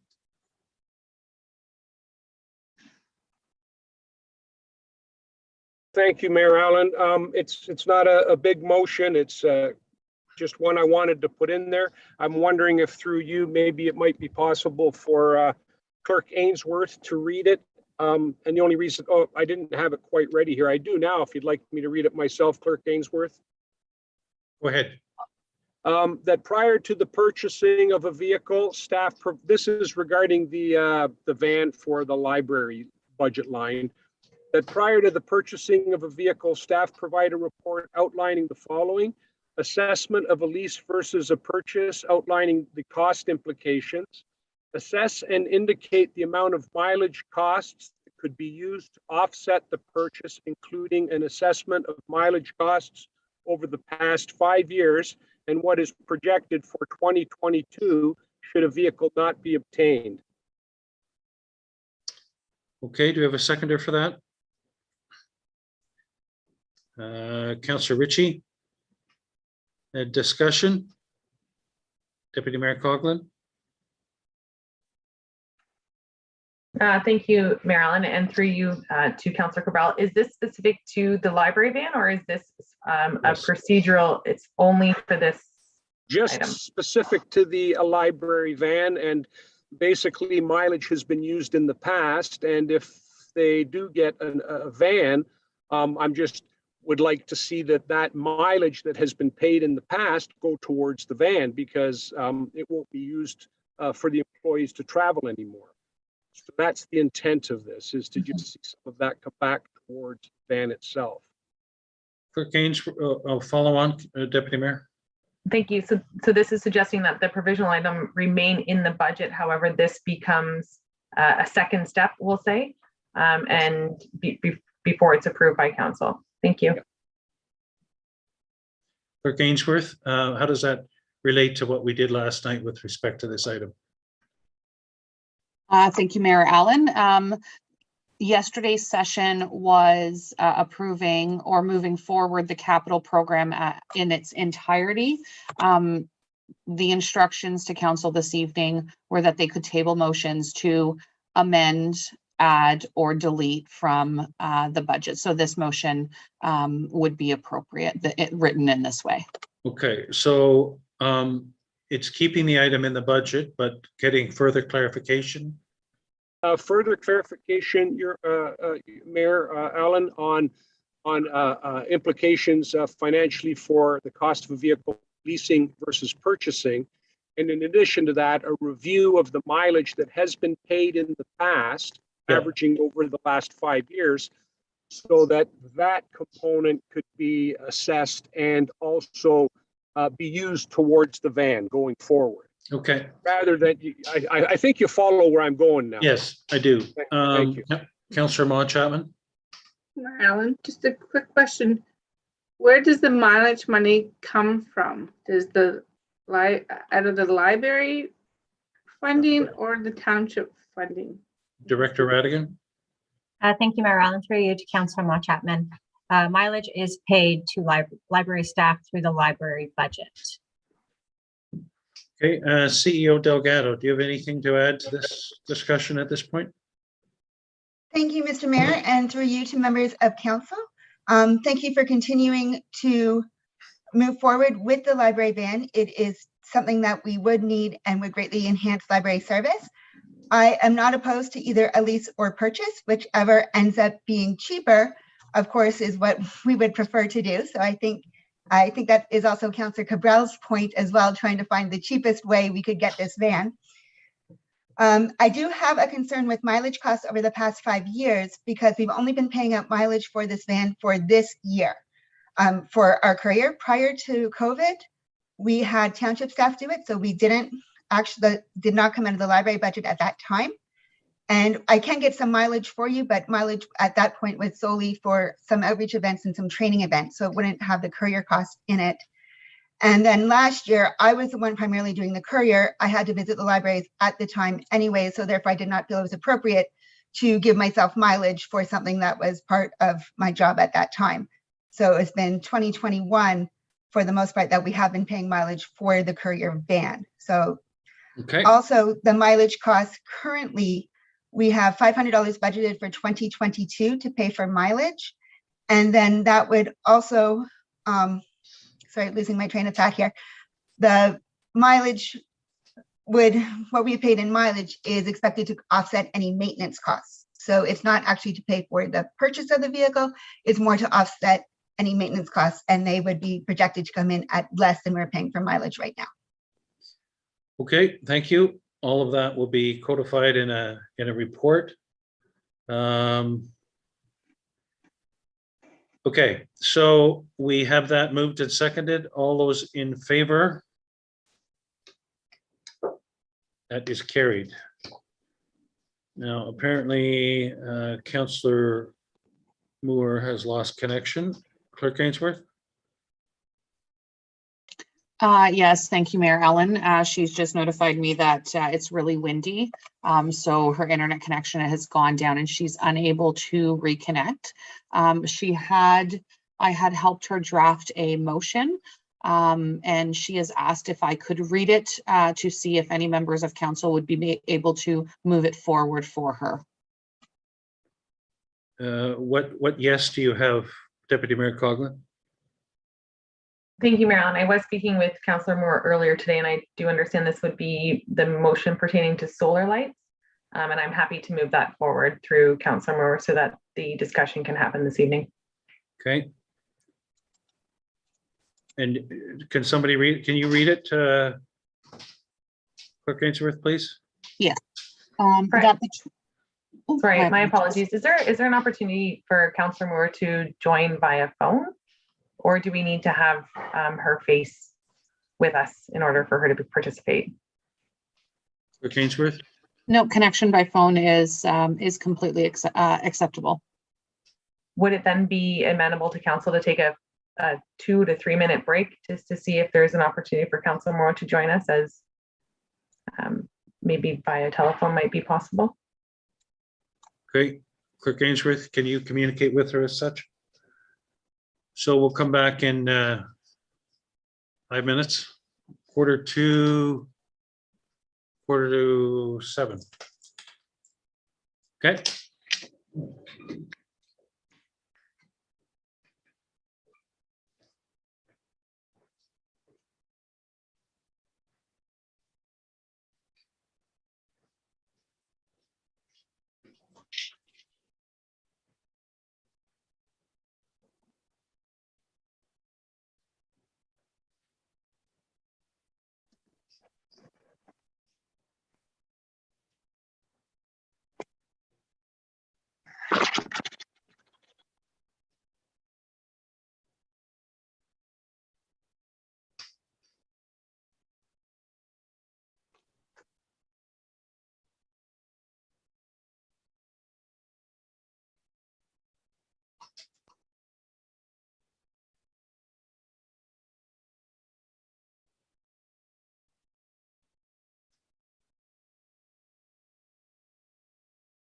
Councillor Moore, are you able to hear me?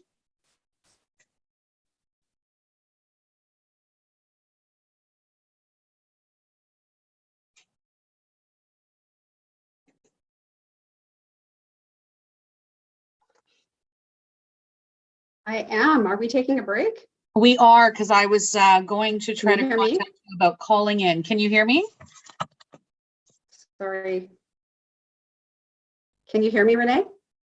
Yes, I can hear you. Maybe turn off your video to see if that helps. I can hear you. Yeah. Can you hear me? Yeah, we can hear you. So we were Sorry. just, it's okay. We were just Okay, I recessing will, to see. because I don't know, it's really windy here. Like, it sounds like my roof's gonna blow off. I'm not sure if that, Perfect. Yeah, we were just recessing to see if we can get you back connected. can you give me the phone number in case I do have to call in?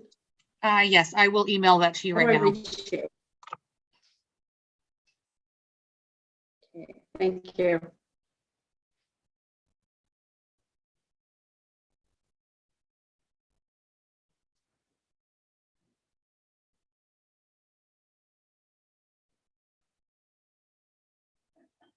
How's the weather out there at your place, Wanda? Very, very windy. I think that's my problem. Yeah, like extremely windy. Yeah, yeah. I think I'm having trouble. I don't know how these satellite things work, but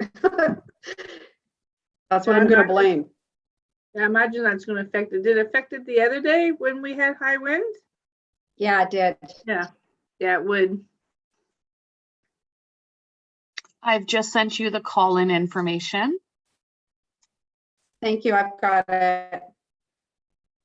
Okay, so where we left off before the recess, I had advised that you had a motion to propose, and council wanted to wait to see if you could connect so that you'd be able to speak to it. But Deputy Mayor Coughlin was willing to bring it forward on your behalf.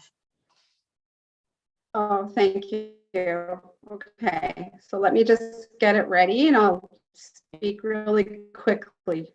Okay, and we will, we just have to In case I reconvene. get kicked out again. We just have to wait for Mayor Yep. Allen to just Let me know when you're reconvene. ready. Okay, thank you. Okay, thanks. I'm gonna keep my video off.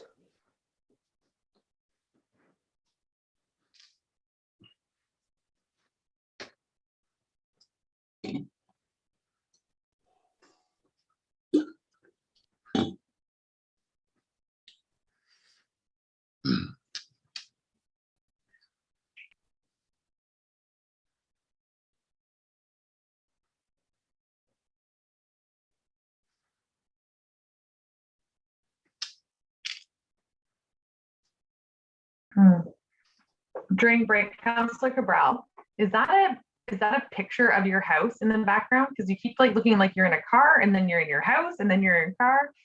I'm trying to get this thing going, and I've always been in that one, but I'm having problems at my end, and I keep getting kicked off a little bit too.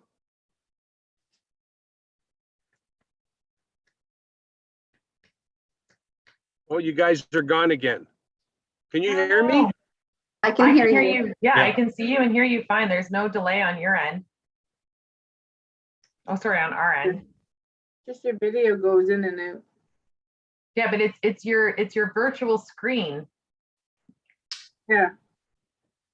Yeah. Okay, Clerk Ainsworth, let's resume. I see Councillor Moore is back with us. Thank you, Mayor So- Allen. Go ahead. Councillor Moore is ready and available to read her motion. Go ahead, Councillor Moore. Oh, thank you very much. My apologies. I'm going to leave the video off so that my signal stays as strong as possible. The motion I'm bringing forward tonight is regarding the Snow Valley Highlands Park. There's two sections of the park, the baseball diamond, which has lights that the township has installed, and the basketball court. Both sections have winter use as skating rinks. The smaller for younger children and families, and the basketball court is used for hockey and shinny. Several volunteers manage the two rinks for probably 10 years now, and have recently raised the $3,500 required for the two new tarps for the base of the rink. They need replacing every 2 to 3 years, and they've been purchasing those with the help of the township in the past, but most recently they've had to come up with that money themselves. What they've asked for is winter lighting for the one park. So we all know that, daylight savings times, it gets dark early, and they would like to be able to use the one skating rink in the evenings. So with the help of General Manager Ramdeo, the budgeted amount that I'm asking for to be included in the 22 budget is $15,000 for solar lighting. The estimate for the electricity to be ran to the one court was about $50,000. And so that is a lot of money to be included in this budget. So they've advised $15,000 could satisfy, I think, the community, as well as not be a big hit to the budget. Okay, is there a seconder for that? Deputy Mayor Coughlin, discussion? Deputy Mayor Coughlin? Thank you, Mayor Allen, and through you to, I guess, probably Manager Dean, unless GM Ramdeo wanted to chime in on this. But I do believe we have 11 outdoor rinks throughout the municipality, and those 11 outdoor rinks do offer a differing level of service. Some have roofs, some have washrooms, some have boards, some have lights. Manager Dean, through to you, would this be our last rink to acquire lights, or how would this play out? And secondly, would this park be incorporated into the review of our recreation master plan that was put forward at our last meeting? Manager Dean? Yep, through you, Chair, to Deputy Mayor and through to the rest of council. So I'll answer the second part of your question first. All of our parks, including this park, will be included in the review of the Parks and Recreation Master Plan to help us determine the amenities that are offered, not only at a specific park, but for that area of the township, or for the existing and or new, as well as proposed developments in those areas. So it will really help us to get the overall view. And in terms of lights at the rinks, it would not be our last facility to not have lights on it. We do have a few of the other smaller sport courts. So Glen Huron does not currently have lights at it. The Patty Dunn court is also being proposed to be run again this year, and it does not have lights at it. But our larger facilities, such as our pavilions, covered and covered, so Phelpston being uncovered, they do all have lights at them. The Stone Manor rink also does not have lights at it currently. And it is more in a residential area, but it does not have lights at it currently either. Okay, Councillor Maude Chapman? Alan, just the location, is that Seaton and Berry Hill Farms, that park there? And second question, how would solar lights be not maintained, but like how would they work, or is that a good route to go, I guess? The first question, Manager Dean? Yep, through you, Mayor Allen, to Councillor Maude Chapman and the rest of council. So that is the Berry Hill and Seaton Park. So it does have the basketball court at it, the playground, the tennis courts, and the baseball diamond. So is the basketball court in question that is being used as a skating rink for the winter. And again, it is a basketball court in the summer. So the solar lights options that we would need to fully research and look into. So they would have a panel on them that would basically create the energy and the power for the lights to run for a determined amount of time throughout the evening from the daylight hours. So we would look into options and researching ones that had a timer on them. So if the rink was not being used, they would not be turned on. Therefore, the power could run optimally at the times that the rinks was in use. Okay, Deputy Mayor Coughlin? Thank you, Marilyn. And has this initiative been identified in our existing recreation master plan? General Manager Ramdeo? Or Manager Dean, if you know. Through you, Mayor Allen, to the Deputy Mayor. There's a lot of recommendations in our master plan, but off the top of my head, no, it was not one that was identified in the master plan. That concrete pad and sport court, though, is a newer sport court and a newer addition at that park. Thank you. Okay. Councillor Mon-Chaman? Thank you, Marilyn. If this does get approved, where would the $15,000 come from? Would that come from our capital Director or Radigan? recreational? Thank you, Mayor Allen. It would be a capital, and I would either recommend looking at the recreation equipment reserve. However, that one is quite low and potentially going to be depleted.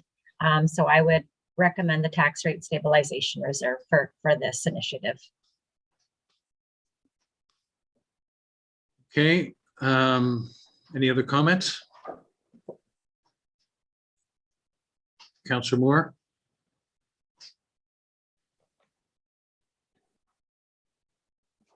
Thank you, Mayor Allen. I just want to reiterate that we Councillor Moore, maybe turn your camera off because you're need weak. to really value our volunteers too in this community that are getting depleted. They're difficult to. Councillor Moore, you're going to have to turn your camera off. We're not Okay. hearing. So I think that we do need to recognize our. Am I not? Sorry. I think I'm just frozen. No, can you hear we me? can hear you're Sorry. coming in and Can you out with hear your me now? voice. Yes, go ahead. No, no, we can't. What happened to the option of phoning in? Clerk Ainsworth? Thank you, Mayor Allen. No, she doesn't have the connection to come through tonight, so. No, the option for her to call in is there as she does have the connection Right. details. So quickly, I just want to say that we need to recognize that our volunteers are difficult. I do have that. Okay, I suggest you phone in Councillor Moore because you're wavering in and out. Deputy Mayor Coughlin? Okay, just give me 1 sec. Enter your meeting ID followed by pound. Appuyez sur le 0 pour choisir français. Councillor Moore, if you could push mute on your computer while you tune in via phone. And if through you, Mayor Allen, I could speak to this while we wait for Councillor Moore.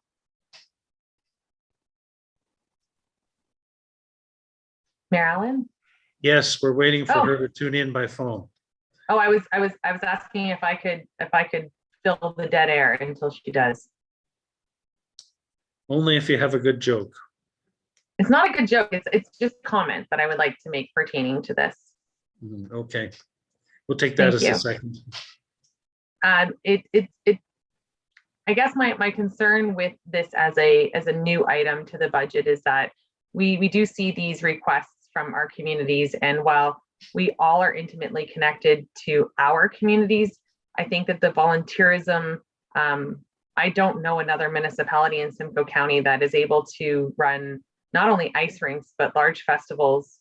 We don't have staff in the capacity, like the Butter Tart Festival in Midland is completely staff driven.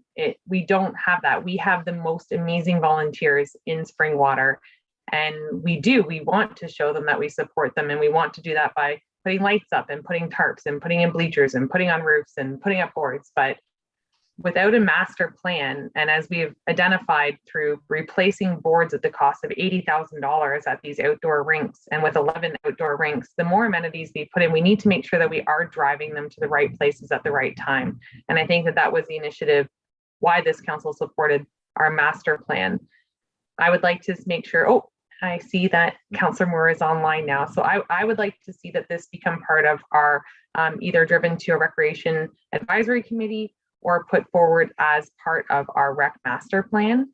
I think that it is very important that we get a grasp on it because we just have a large geography with these incredible pockets of volunteers. So in order to support them, I think we have to have a concrete plan moving forward. And yesterday, we did vote to update the rec master plan. So that is going to be happening in 2022. Okay, any further comment on this before we go to vote? Councillor Hannah? Thank you. Just for clarification, I quite hear everything Councillor Moore said, but I believe she said something about the volunteers had raised $3,000. Was that towards these lights or something else? No, it was the plastic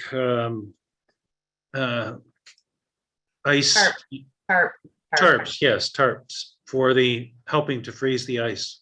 Clerk Ainsworth? Oh, sorry, go ahead, Councillor Hannah. Thank you, because it's always a thing that we as council ask is that when residents want something in their area, that they fundraise for a portion of it. So I think if they've raised $3,000, if that was the amount, but it's not for the lights, but it is for a similar project, that would, I guess, sort of support our policy that residents have to fundraise for a portion of it. So it appears that they have done that to some respect. Clerk Ainsworth? Thank you, Mayor Allen. I just did want to give instructions to Councillor Moore on how to unmute. So if you push *6 on your phone, it will unmute you, because I do see that she has raised her hand. I'm looking for her. Oh, yes, Councillor Moore. That shows up as a phone, right? Obviously. Yes. Go ahead, Councillor Moore. Thank you very much. So I would like to say that we need to recognize our volunteers. So they're difficult to obtain, and those that contribute significantly to the quality of life of the residents in their community should be viewed as a welcome partnership. And so second to what Councillor Hannah's just mentioned, they have raised the money for the tarps. I think what they're asking for is minimal. I'm hoping that with others viewing this kind of partnership that we certainly encourage, that it would encourage other communities and volunteers to do the same, knowing that they'll receive the support from township and council. So we're asking for $15,000 to be included in this budget, which I don't think is extraordinary. So I'm seriously hoping that we recognize our volunteers and support this. Thank you. Other comments? How do I unmute? Well, you probably shouldn't. So you're not going to be making any other noise. So we need you to. Oh, how do I mute? Sorry. You can just use your mute button on your phone regularly now. Now that you've pushed *6, you're incorporated into the conversation this evening, and you can just use your regular mute button. Okay, thank you. Councillor Ma Chapman. Thank you, Mayor Allen. This is through to Director Radigan. If we do approve the $15,000, where would our blended tax sit? This would come from a reserve, is what I heard from Director Radigan, so it wouldn't affect the tax levy increase. She's shaking her head positively. CAO Schmidt, did you have a comment? Thank you, Mr. Mayor. I just provide some comments to council, just to caution you in the sense of a delegation that recently came forward regarding a concrete pad for a park in Crystal Woods Park. And again, that motion, I believe, or the resolution was to refer to the Rec Advisory Committee. So again, precedent in some regards has been set. So I would just, again, put that out there for council's consideration. Deputy Mayor Coughlin. Thank you, Mayor Allen. I would also like to point out that we recently had a resident in Elmville who purchased a snowblower to specifically clear ice as a volunteer.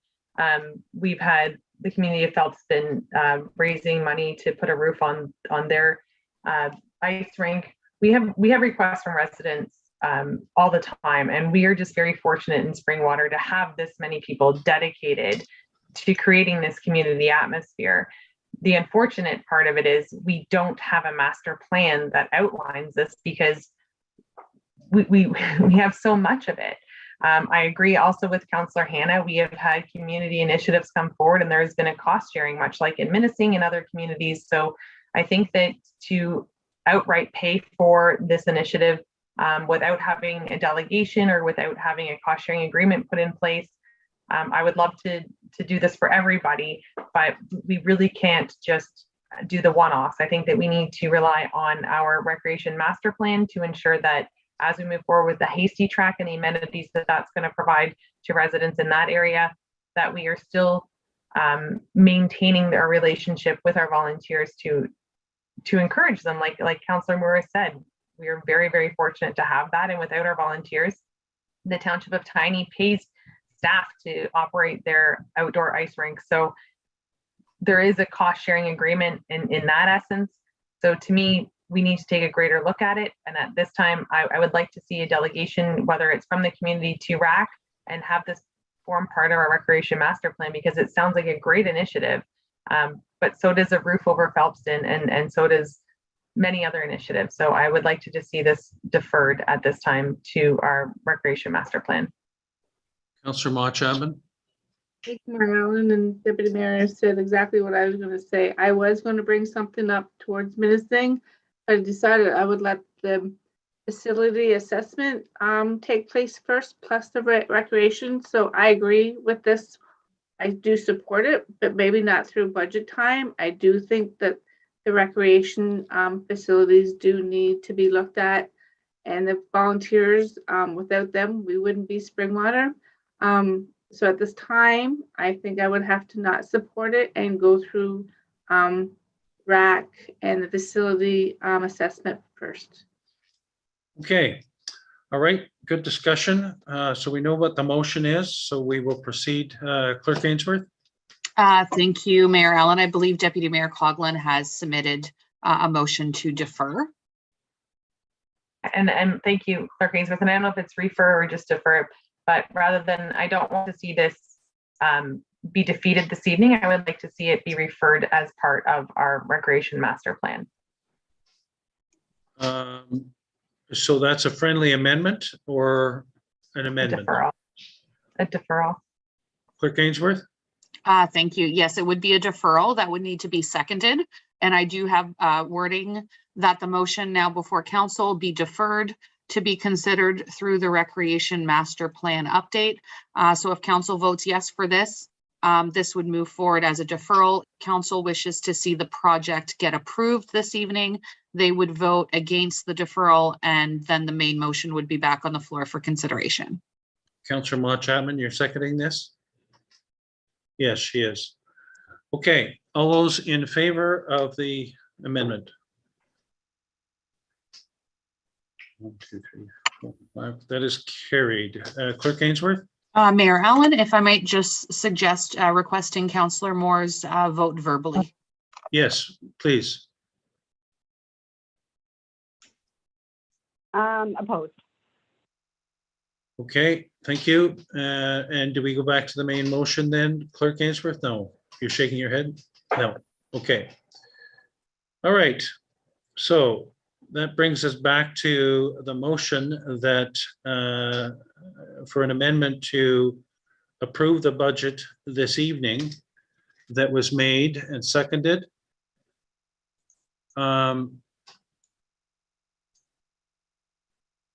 Any further discussion before we, Deputy Mayor Coughlin? Thank you, Mayor Allen. I myself don't have any further amendments this evening, but I'm just curious.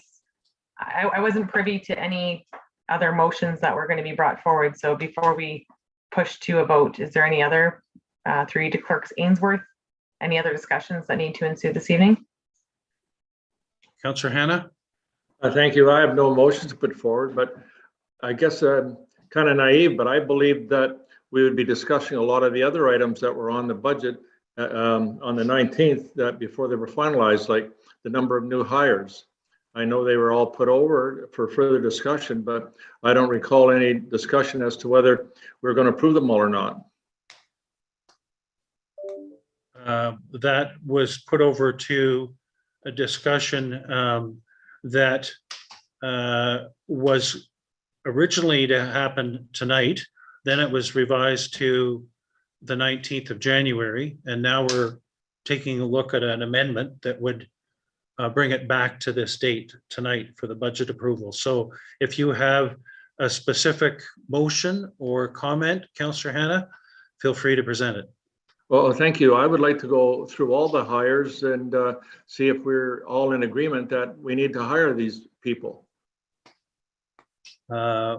which we did in an earlier budget session, and they were approved to be finally approved with the budget approval. I thank you, and I recall that, but my understanding again at that time was that we were going to have further discussion on the final decision, which would be on the 19th, as to whether we were going to go forward with all the new hires. If I'm the only one that understand it to be that way, then I apologize, but I certainly was under the understanding we'd be going through a lot of the things, including the request for new hires. Well, we went through in 4 meetings the details of the operating, including the additional requests and the capital requests, all of which were open to comment specifically with respect to those at the time we went through it. And the motion was that basically they were approved for the final budget approval, subject to specific exceptions. So again, I ask, do you have any specific motion or exception, or do you want to review all of the items that we've talked about in detail in previous meetings? Sure, I'd be happy to do that. I think that's the responsibility that we have as the board of directors and council, is to do that. But specifically, my current request right now is that we go through all the hires. If I'm the only one that wants it, I'm only one vote, but that's how I see this budget going forward, because that was my understanding as to what was going to happen. Okay, other comments, council? Councillor Cabral. Thank you, Mayor Allen. I guess, want to point out that the budget process in the past has been that things moved forward from the initial stage for consideration to the final budget. So what Councillor Han is saying has been the practice in the past. We went through it one at a time again and had further dialogue, and items did get cut at that second round. So I'm just saying that that's how it was in the past. So that's the easy way for understanding why some things were pushed forward without very many comments, because I guess a lot of us thought that there would be opportunity again to revisit the ones that we possibly didn't agree with. Well, if again, the purpose of the meeting tonight was to bring forward specific motions about specific items that councillors had a problem with. So what are those motions?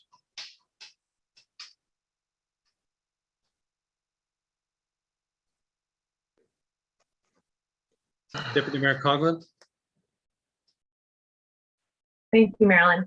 I always try and be respectful of the conversation that I'm hearing from other members of council, but I'm not hearing any notices of motion coming forward to make any changes to the budget that's being proposed. We have moved forward through what I assume at this point is the notices of motion presented by members of council that are now incorporated into this budget, which has not impacted the rate that we were already made privy to. So I'm just very curious as to if there's no new changes or no new information to be coming forward. I'm not understanding the hesitation from council to approve the budget before us. Councillor Hanna. Thank you. And further to what Councillor Corbella said, that was always my understanding in the 11 years we've been doing budgets, that in the final day of the budget, we would be reviewing the things that have been put forward to the last day. As I say, I'm only one vote. I'm not supporting this budget if we don't go through all the items that I believe were put forward. And it's particular for me, it's the number of new hires, because I'm not comfortable that there was sufficient justification for some of the hires that were put forward. Deputy Mayor Coughlin. Thank you. And that mindset is consistent. In the 7 years that I've been on, we have always pushed budget through to a regular meeting of council, and the last budget has just been a rubber stamp. This is our last opportunity, in my understanding, for us to negotiate, to come to a consensus to put a budget forward. And I look forward to working with members of council. I think that we have a great budget in front of us. I think it's aggressive and responsible at the same time. I think that we have some new initiatives and we've trimmed where we can. I think it's great. I would like to see it move forward. I don't want to find ourselves on, 3 weeks from now, sitting there going, okay, well, this is the information I'm looking for, and then we have to postpone it again. So if there is new information, or if there's a conversation or deliberation that council's looking to have, I feel that we should be having it now. Typically, in my experience, the last meeting of budget has been literally to rubber stamp it. So I'm just, if those conversations are going to be happening, they should be happening now. And if there's no further conversation, I don't get why we're not approving our budget today. Councillor Hannah? Well, seeing that I'm the roadblock, I'll make a recommendation that we pulled forward all the requests for new hires and go through each one of them tonight. Okay, do you have that? Well, okay. You're making a motion with respect to that? Yes, sir. And seconding it, Councillor Cabral? Yes. Discussion with respect to that? Deputy Mayor Coughlin. Yep, so we're going to go back to the approved. So back a few meetings when we did approve them, we're going to now approve them again. Is that the intent, or to have a rediscussion? Is there specific hires that are going to be addressed, or you would like to go through all new program changes again? Councillor Hannah? Yes, thank you. As I stated, I would like us to see pull forward all the list of new hires and go through each one of them. I would ask if anybody else in council knows exactly how many new hires were in this budget. Well, we reviewed them at the program changes, so that it'd be an easy question to answer once we saw that slide again. But off the top of the head, I'm not sure whether we know. Director Radigan, anyways, before we go that, any other comment with respect to this motion that we go through all of the new hires related program changes? That's not all the program changes, but the new hires related program changes. Any other comments before we vote on that? Okay, so the motion is that we go through we pull up and discuss the personnel related program changes forthwith tonight. All those in favor of doing that? 1, 2. Councillor Moore would be an electronic vote as well. Yes, obviously. All those in favor, that's 1, 2, 3. Councillor Moore? Yes. 4, and those opposed? 1, 2, 3. Okay, so that passed. So Director Radigan, can you pull up the program change slide, please? Yes, just give me one moment, please.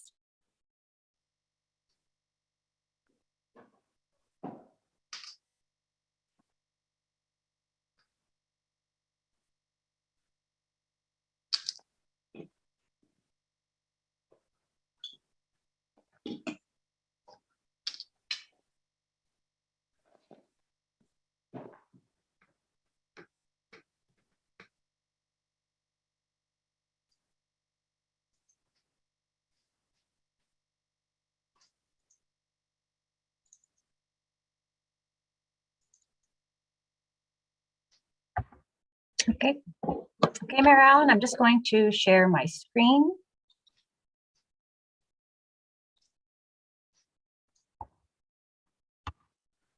Okay. And everyone can see that? Yeah.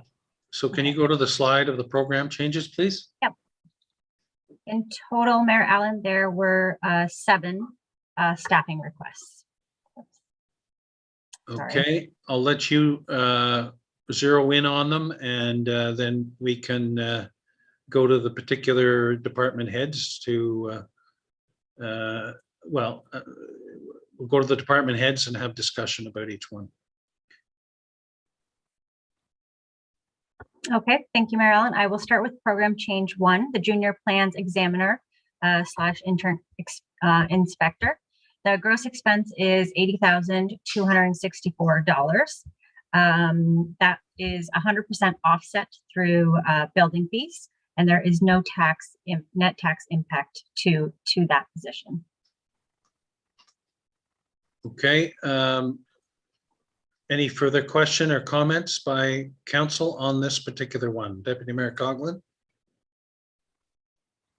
Thank you, Marilyn. I just wanted to clarify on the process through, as we identify each staff member, should there be comment from council, we would elaborate. Should we not, we're moving on to the next one. Is that how this is going to proceed this evening?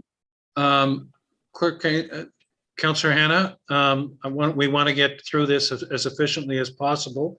So we could do a motion on each one as we go through it. What's your comment? I think it's important for me to understand some of the impacts of these hires. For example, the junior planner, my question would be, it's right now, it's coming out revenue savings, but in the future, will that not be a tax requirement to pay those salary dollars? Clerk Ainsworth? Thank you, Mayor Allen. Process-wise, because the motions for each program change were adopted by council on November 25th. Once, as council goes through each, if a member of council wishes to remove that position from inclusion on the final draft of the budget, they would have to ask for a reconsideration of the motion pertaining to that program change that was passed on November 25th. So should for example, PC number 1, council asks their questions, they're satisfied and would like to keep it in the budget, nothing further has to be done. If they would like to remove it from the budget, then they would have to table a motion for reconsideration, and council would have to approve that reconsideration. And then it would have to be voted on whether it be removed or kept within the budget. So that would be a reconsideration motion and then a motion to keep or remove it? If the reconsideration is supported by council, then the main motion would be back on the floor. If council no longer wanted to support that position, then they would vote against the motion. Or if they wanted to continue having it included in the budget, they would vote in favor of the motion. Okay, Director Radigan, did you have a comment? Thank you, Mayor Allen. Through you to Councillor Hannah, I did want to clarify that in future years, this will not have a tax impact. Building is a self-sustaining, division. And so it would continue to be funded 100% through building fees. Okay, anybody want to make a motion with respect to this? Okay, moving on to the next one, Director Radigan. Thank you, Mayor Allen. Through you to members of council, program change 2 is for an accounts payable receivable coordinator. And the gross expense for that position is $59,263. The revenues and savings comes from allocation from reserves, which is water, wastewater, as well as building. The idea is that this position helps the entire organization, and those costs are shared among the user rate groups as well. And therefore, the net tax impact is $44,447. That amount of revenue and savings will always be offsetting in future years as well. So it will never be 100% of a tax impact to the taxpayer. Okay, questions, Councillor Hannah? Thank you. And just for clarification, that $44,000, that is tax impact, that's only for 10 months, correct? Director Radigan is shaking her head yes. Therefore, I'd like to make a motion to reconsider to remove that from the budget. Is there a seconder for that motion? Councillor Ritchie? Discussion. Mayor Allen, Yes? if I may, the motion to reconsider cannot be discussed or debated. Once it is tabled, duly moved and seconded, the vote must take place immediately. If council would like to reconsider this motion, they would vote in favor. If they do not want to reconsider this motion, they would vote against. And if the motion is successful and moves forward, that's when discussion and debate can take place. Yes, okay, thank you. So we're voting to remove this, or if removal is yes and not removing is no, Clerk Ainsworth? Yes, the motion would read that motion C600-2021 regarding PC number 2, accounts payable receivable coordinator, be hereby reconsidered. Okay, and is it appropriate at this point to have Director Radigan review the logic of this? Mayor Allen, unfortunately, no discussion or debate can take place once a motion to reconsider has been tabled. If the reconsideration is supported by council, then the original motion that was passed would be opened back up for discussion. Okay. All right, so all of those in favor of the reconsideration? No, that's 1, 2, 3. Councillor Moore? No. So that's 1, 2. Cards up again, please. 3 yeses. Noes? 1, 2, 3, 4. So that is defeated. So moving on to the next one, which is PC4. Go ahead, Director Radigan. Thank you, Mayor Allen. The administrative assistant is a partial admin assistant as well as a Milo for the clerk's department. The gross expense is $59,263. And it is a full net tax impact of $59,263. And that is at 10 months. So sorry, and this is for, remind us, which department is this? Through you, Mayor Allen, it is for the clerks and bylaw department. Okay, and just review for us, Clerk Ainsworth, the thinking around this request.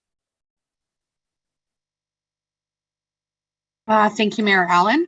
The request for the municipal law enforcement officer / administrative assistant would be to add a third full-time equivalent to the bylaw enforcement department. This would be to provide administrative services that the department currently does not have. Administration of the bylaw programs, intake of complaints and calls through emails, and different resident inquiries, as well as acting as backup law enforcement officer to the department to extend coverage hours, as well as provide more backfilling and more security when it comes to responding to the calls. Okay. Any motion with respect to this, Councillor Hannah? Yes, request to reconsider, please. Is there a seconder for that? Councillor Cabral. All those in favor? 1, 2, 3. Opposed? Councillor Moore? No. That is defeated. Next one, Director Radigan. Thank you, Mayor Allen. So we are moving on to the next slide. And it is for program change number 9, and that is for a part-time infrastructure and operations admin clerk. That gross expense for this position, it is a part-time position, is $30,705. It is for 2022, recommended to be funded through savings that have resulted in 2021 due to the just salary savings in general, which has been put aside. So the net tax impact in 2022 is $0. However, in 2023, this will have a tax impact. General Manager Ramdeo, anything further you want to review or add with respect to this? Yes, Mayor Allen. Myself and the managers within the Infrastructure and Operations Unit currently expend, from an operations perspective, about 149% times the number of working hours in a week just to get our tasks done. A large portion of those tasks are administrative tasks, such as general inquiries, invoice input preparation, timesheets, email routing, customer service, and likewise. It is our estimate that on the average, we spend in excess of 20 hours combined on those sort of tasks paid at our level. The purpose of this position is to offload those tasks to this administrative clerk paid at a much lower level, therefore being much more efficient in our use of time and monies. And that's the purpose of this position. And I believe you said before, when you were presenting this originally, that this would free up your time to do what sort of thing, General Manager? Yes, Mayor Allen. This would free up myself and also the managers to work more on the strategic stuff that we needed to do to lead the team, to find the directions, look for the efficiencies that we need to find, and get ahead of the program. And that's essentially what we will be doing with that extra time that this will free up. Focus on our core tasks. Thank you. Any comments? Councillor Hannah? Thank you. Just a question, please. Well, this is a part-time position. It's paid for by from revenue savings. Will this become a full-time position in the future? General Manager? Through you, Mayor Allen, to the councillor. At this point in time, it is not anticipated that this will become a full-time position. I would suspect that in the future, not necessarily next year or the year after, yes, we will revisit our operations and see where we stand. But at this point in time, that's not the thinking now. Okay. Any further on this? Next one, Director Radigan. Thank you, Mayor Allen. Through you to members of council. Program change number 10 is for a senior project engineer. The gross expense of that is $113,541. That is 100% funded through development as well as DCs and reserves. There is no tax impact to this position, and nor will there be a tax impact in the future. Did you have any further comment, General Manager Ramdeo? Yes, Mayor Allen. As I noted in the previous budget deliberations, this position will look specifically at our infrastructure gap, will be responsible for our infrastructure gap and helping us to get those projects done, thereby preventing the premature failure of assets. And that's what this person will be responsible for. Okay, any questions, comments? Next one, Director Radigan. Thank you, Mayor Allen. Through you to members of council, program change number 11 is for a development engineer technologist. The gross expense is $90,254. The revenue savings is comprised of 50% to be recoverable from the developer themselves, so it will be billed out similar to a position we currently have, and 25% to be funded through development charges. And the remaining 25% is the net tax impact, which will be funded through taxation. Moving forward, this may change to be 100% recoverable and zero tax impact. It will entirely depend on development, but there is no foreseeable amount that it would increase the tax impact in the future. General Manager Ramdale, comment? Yes, Mayor Allen. As Director Radigan said, this position will be focusing a lot on the development works that are coming in, and essentially will be there to protect the township's interests, fully recoverable from the developers. In the beginning, they will be focusing on some of our capital projects as well, but I do anticipate, looking at the development pipeline that we do have, I do anticipate that they'll be focusing more on development works as we go forward, and less so on the capital. So it will be fully recoverable in the future, I expect. Questions, comments from council? Next item, Director Radigan. Thank you, Mayor Allen. Program change number 12 is for a child and youth librarian.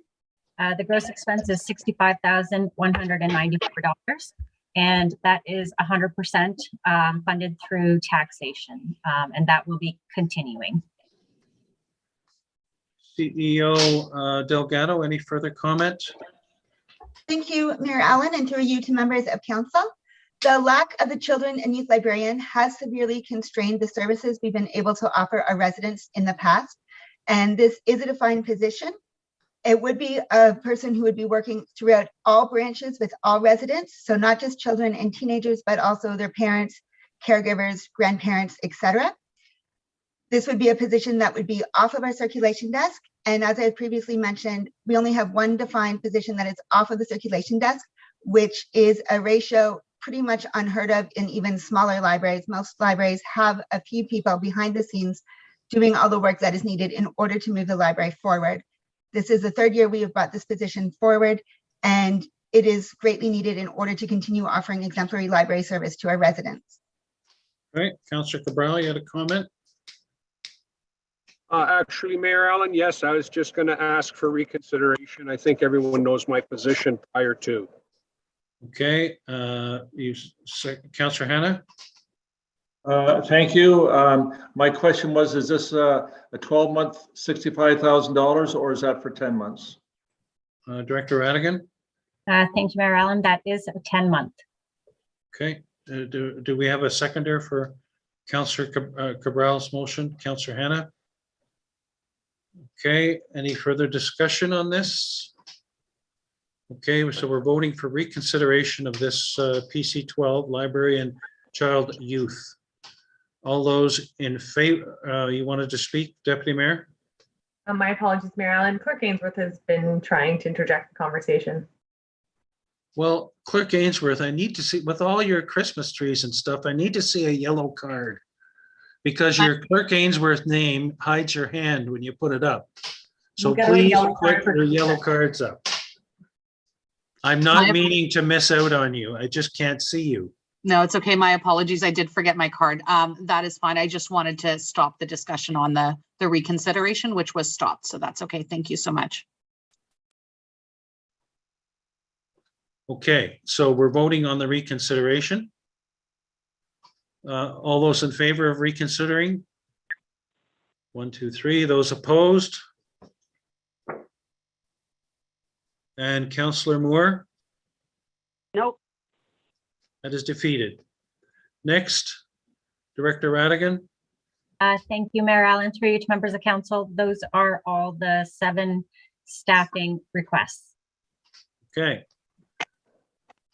Any other questions or comments with respect to this exercise? I'll make the comment, Mayor, I don't see it as an exercise. I think it was a responsibility for, at least for me, to ask for clarification on these. So thank you. Well, that's just wordsmithing, Councillor Hannah, but I'm glad we went through it. Director Radigan. I apologize. Clerk Ainsworth has just reminded me I missed program change number 5. So I will share my screen again.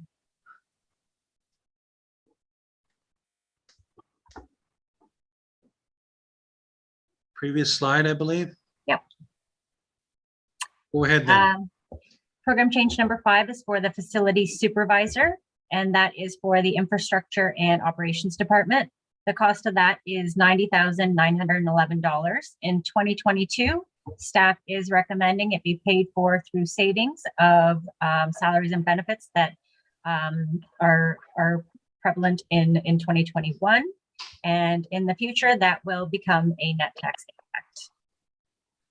impact. General Manager Ramdeo, let's hear from him first, and then I'll go to you, Councillor Hannah. Of course. Yes, Mayor Allen. The facility supervisor will be the future facility supervisor will be responsible for the maintenance and the operations of all the facilities with the staff related. At this point in time, this function rests with an interim supervisor and our manager, Manager Dean.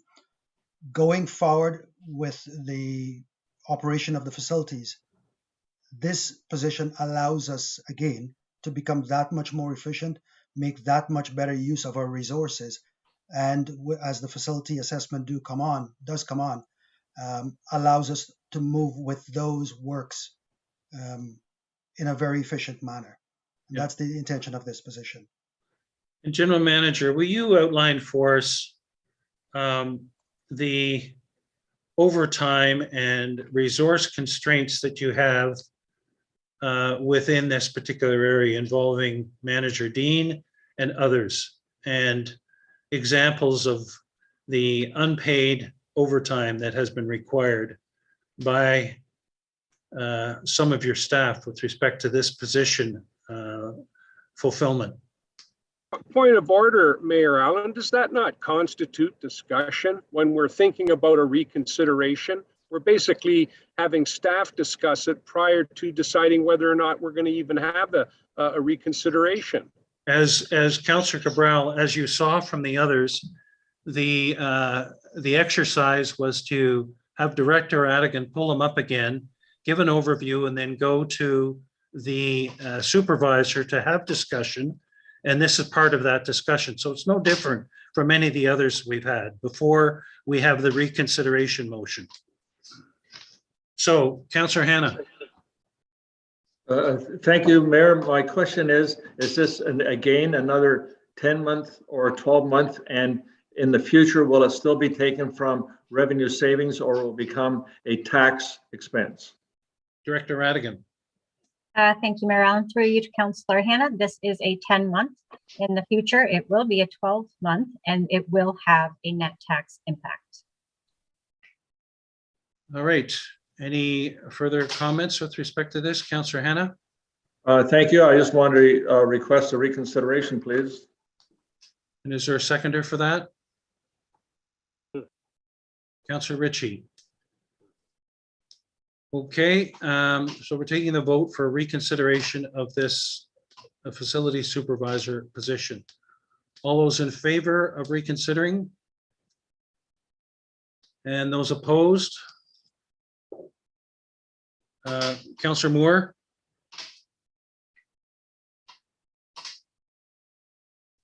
Councillor Moore?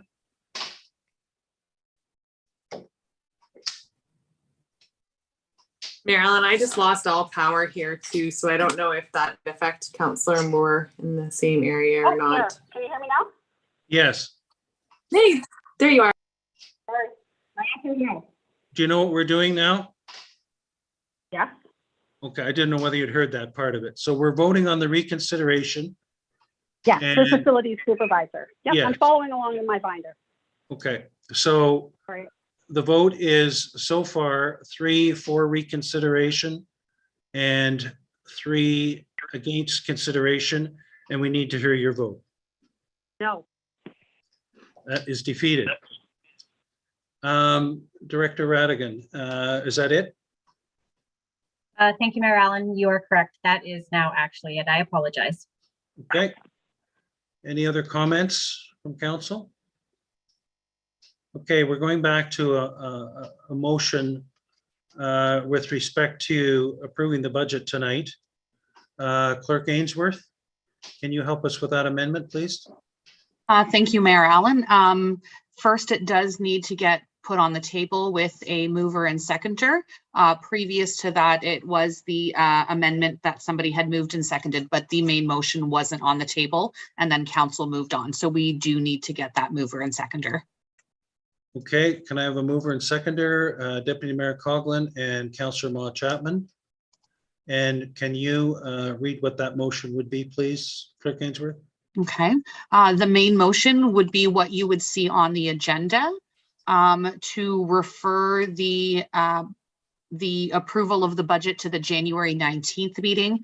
Should a member of council wish to propose an amendment to have the approval of the budget this evening, they would do so at this time. It would need to be moved and seconded, and I would clarify some wording surrounding that if that's where council wished to go.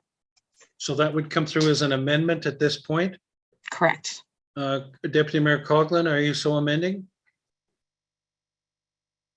Thank you, Mayor Allen. Yes, I would like to amend that at this time as I see no future information coming forward between now and then.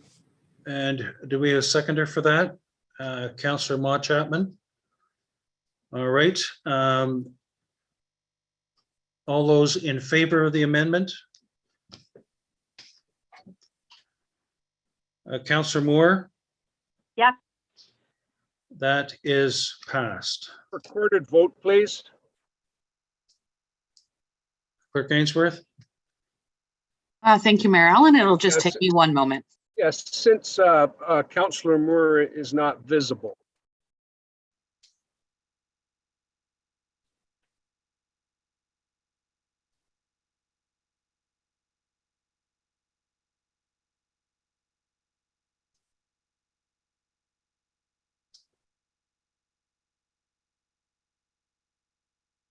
Thank you. My apologies. We've just changed our meeting management system on how we do it. So I just had to take a few moments to review it.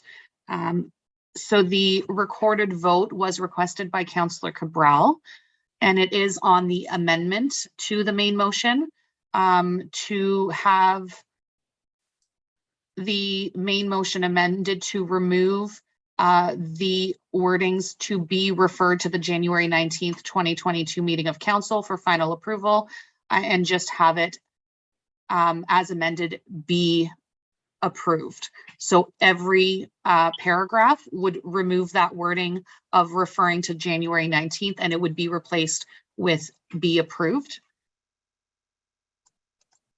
For the recorded vote, once I state your name, please state yes or no.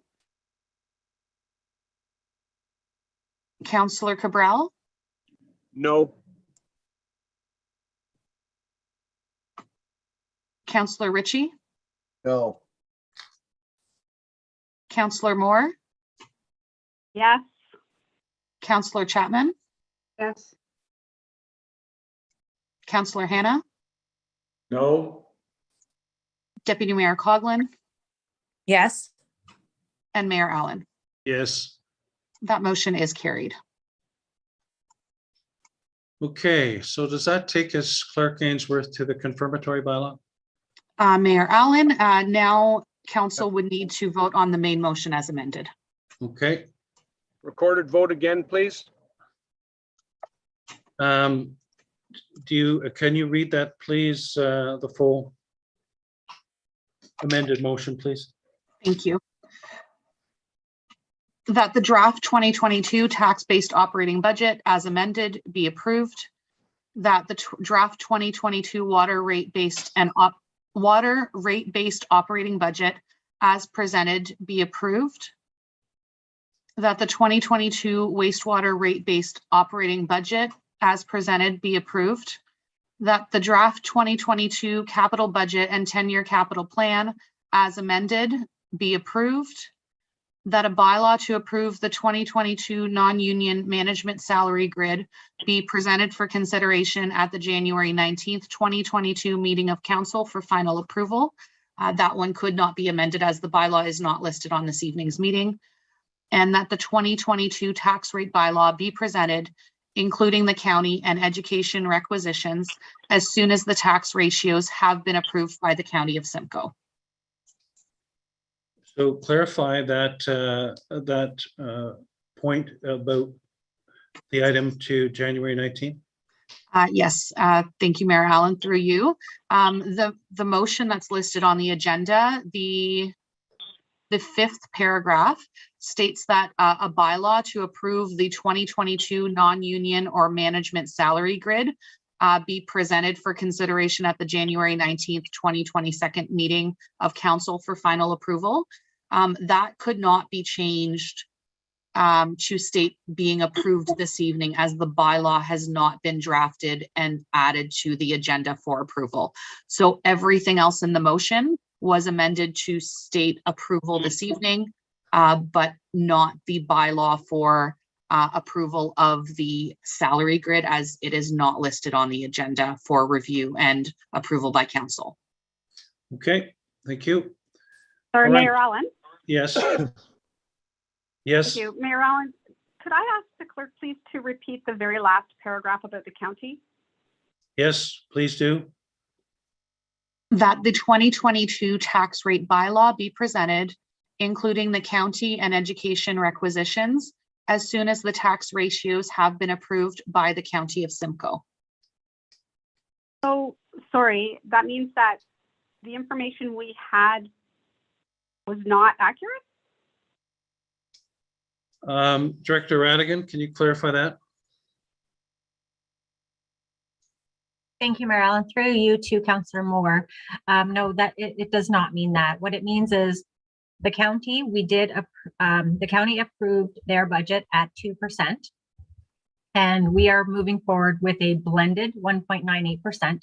The way it works is that with what we are trying to levy, the county needs to set the tax ratios. And as a result, we set our tax rates. Now that doesn't happen until most likely May, but we need a budget in order to do that. But nothing changes. This is normal process, and it does happen every year. And I can reiterate that, Councillor Moore, because at county, what we do is, as Director Radigan says, at around April, May, we review the tax ratios and decide, well, there's quite a presentation and complex calculation, and we decide the different components of the tax ratios. But as Director Radigan says, it doesn't impact on the 2% from the county. Okay, that's Okay. great. Thank you. Yep. All right, recorded vote for this, I think, was requested, clerk. Thank you, Mayor Allen. A recorded vote, I believe, was requested by Councillor Cabral. When I state your name, please state yes or no. So Councillor, if you're voting yes, you're voting for the budget at this time, with the exception of that one paragraph. Correct, clerk? that is correct. Okay, Thank you. Councillor Cabral, No. Councillor Ritchie, No, Councillor Chapman, Yes. Councillor Moore, Yes. Councillor Hannah, No. Deputy Mayor Coughlin, Yes. and Mayor Allen. yes, That motion is carried. okay, thank you. Next, we move on to 11.1, which is a confirmatory bylaw. Can I have a mover and seconder for that, please? Deputy Mayor Coughlin and Councillor Ma Chapman, that bylaw 2021-111 to confirm and adopt the proceedings of council at the regular meeting held on November 22nd, 24, 25, and December 15 and 16, 2021, listed herein, be signed and sealed by the mayor and clerk. All those in favor? Yes. Thank you, Councillor Moore. And adjournment, mover and seconder. Councillor Cabral and Councillor Ma Chapman, that the special meeting of the Township of Springwater does now adjourn at 7:53 PM on December 16th, 2021. All those in favor? Yes. It is carried. Thank you. Thank you. Merry Christmas. Merry Christmas, everybody. And a Merry happy Christmas, New Year, folks. everyone. Thank you. All the best. Enjoy. Yes. Stay safe. Yes. Good night. Merry Christmas. Great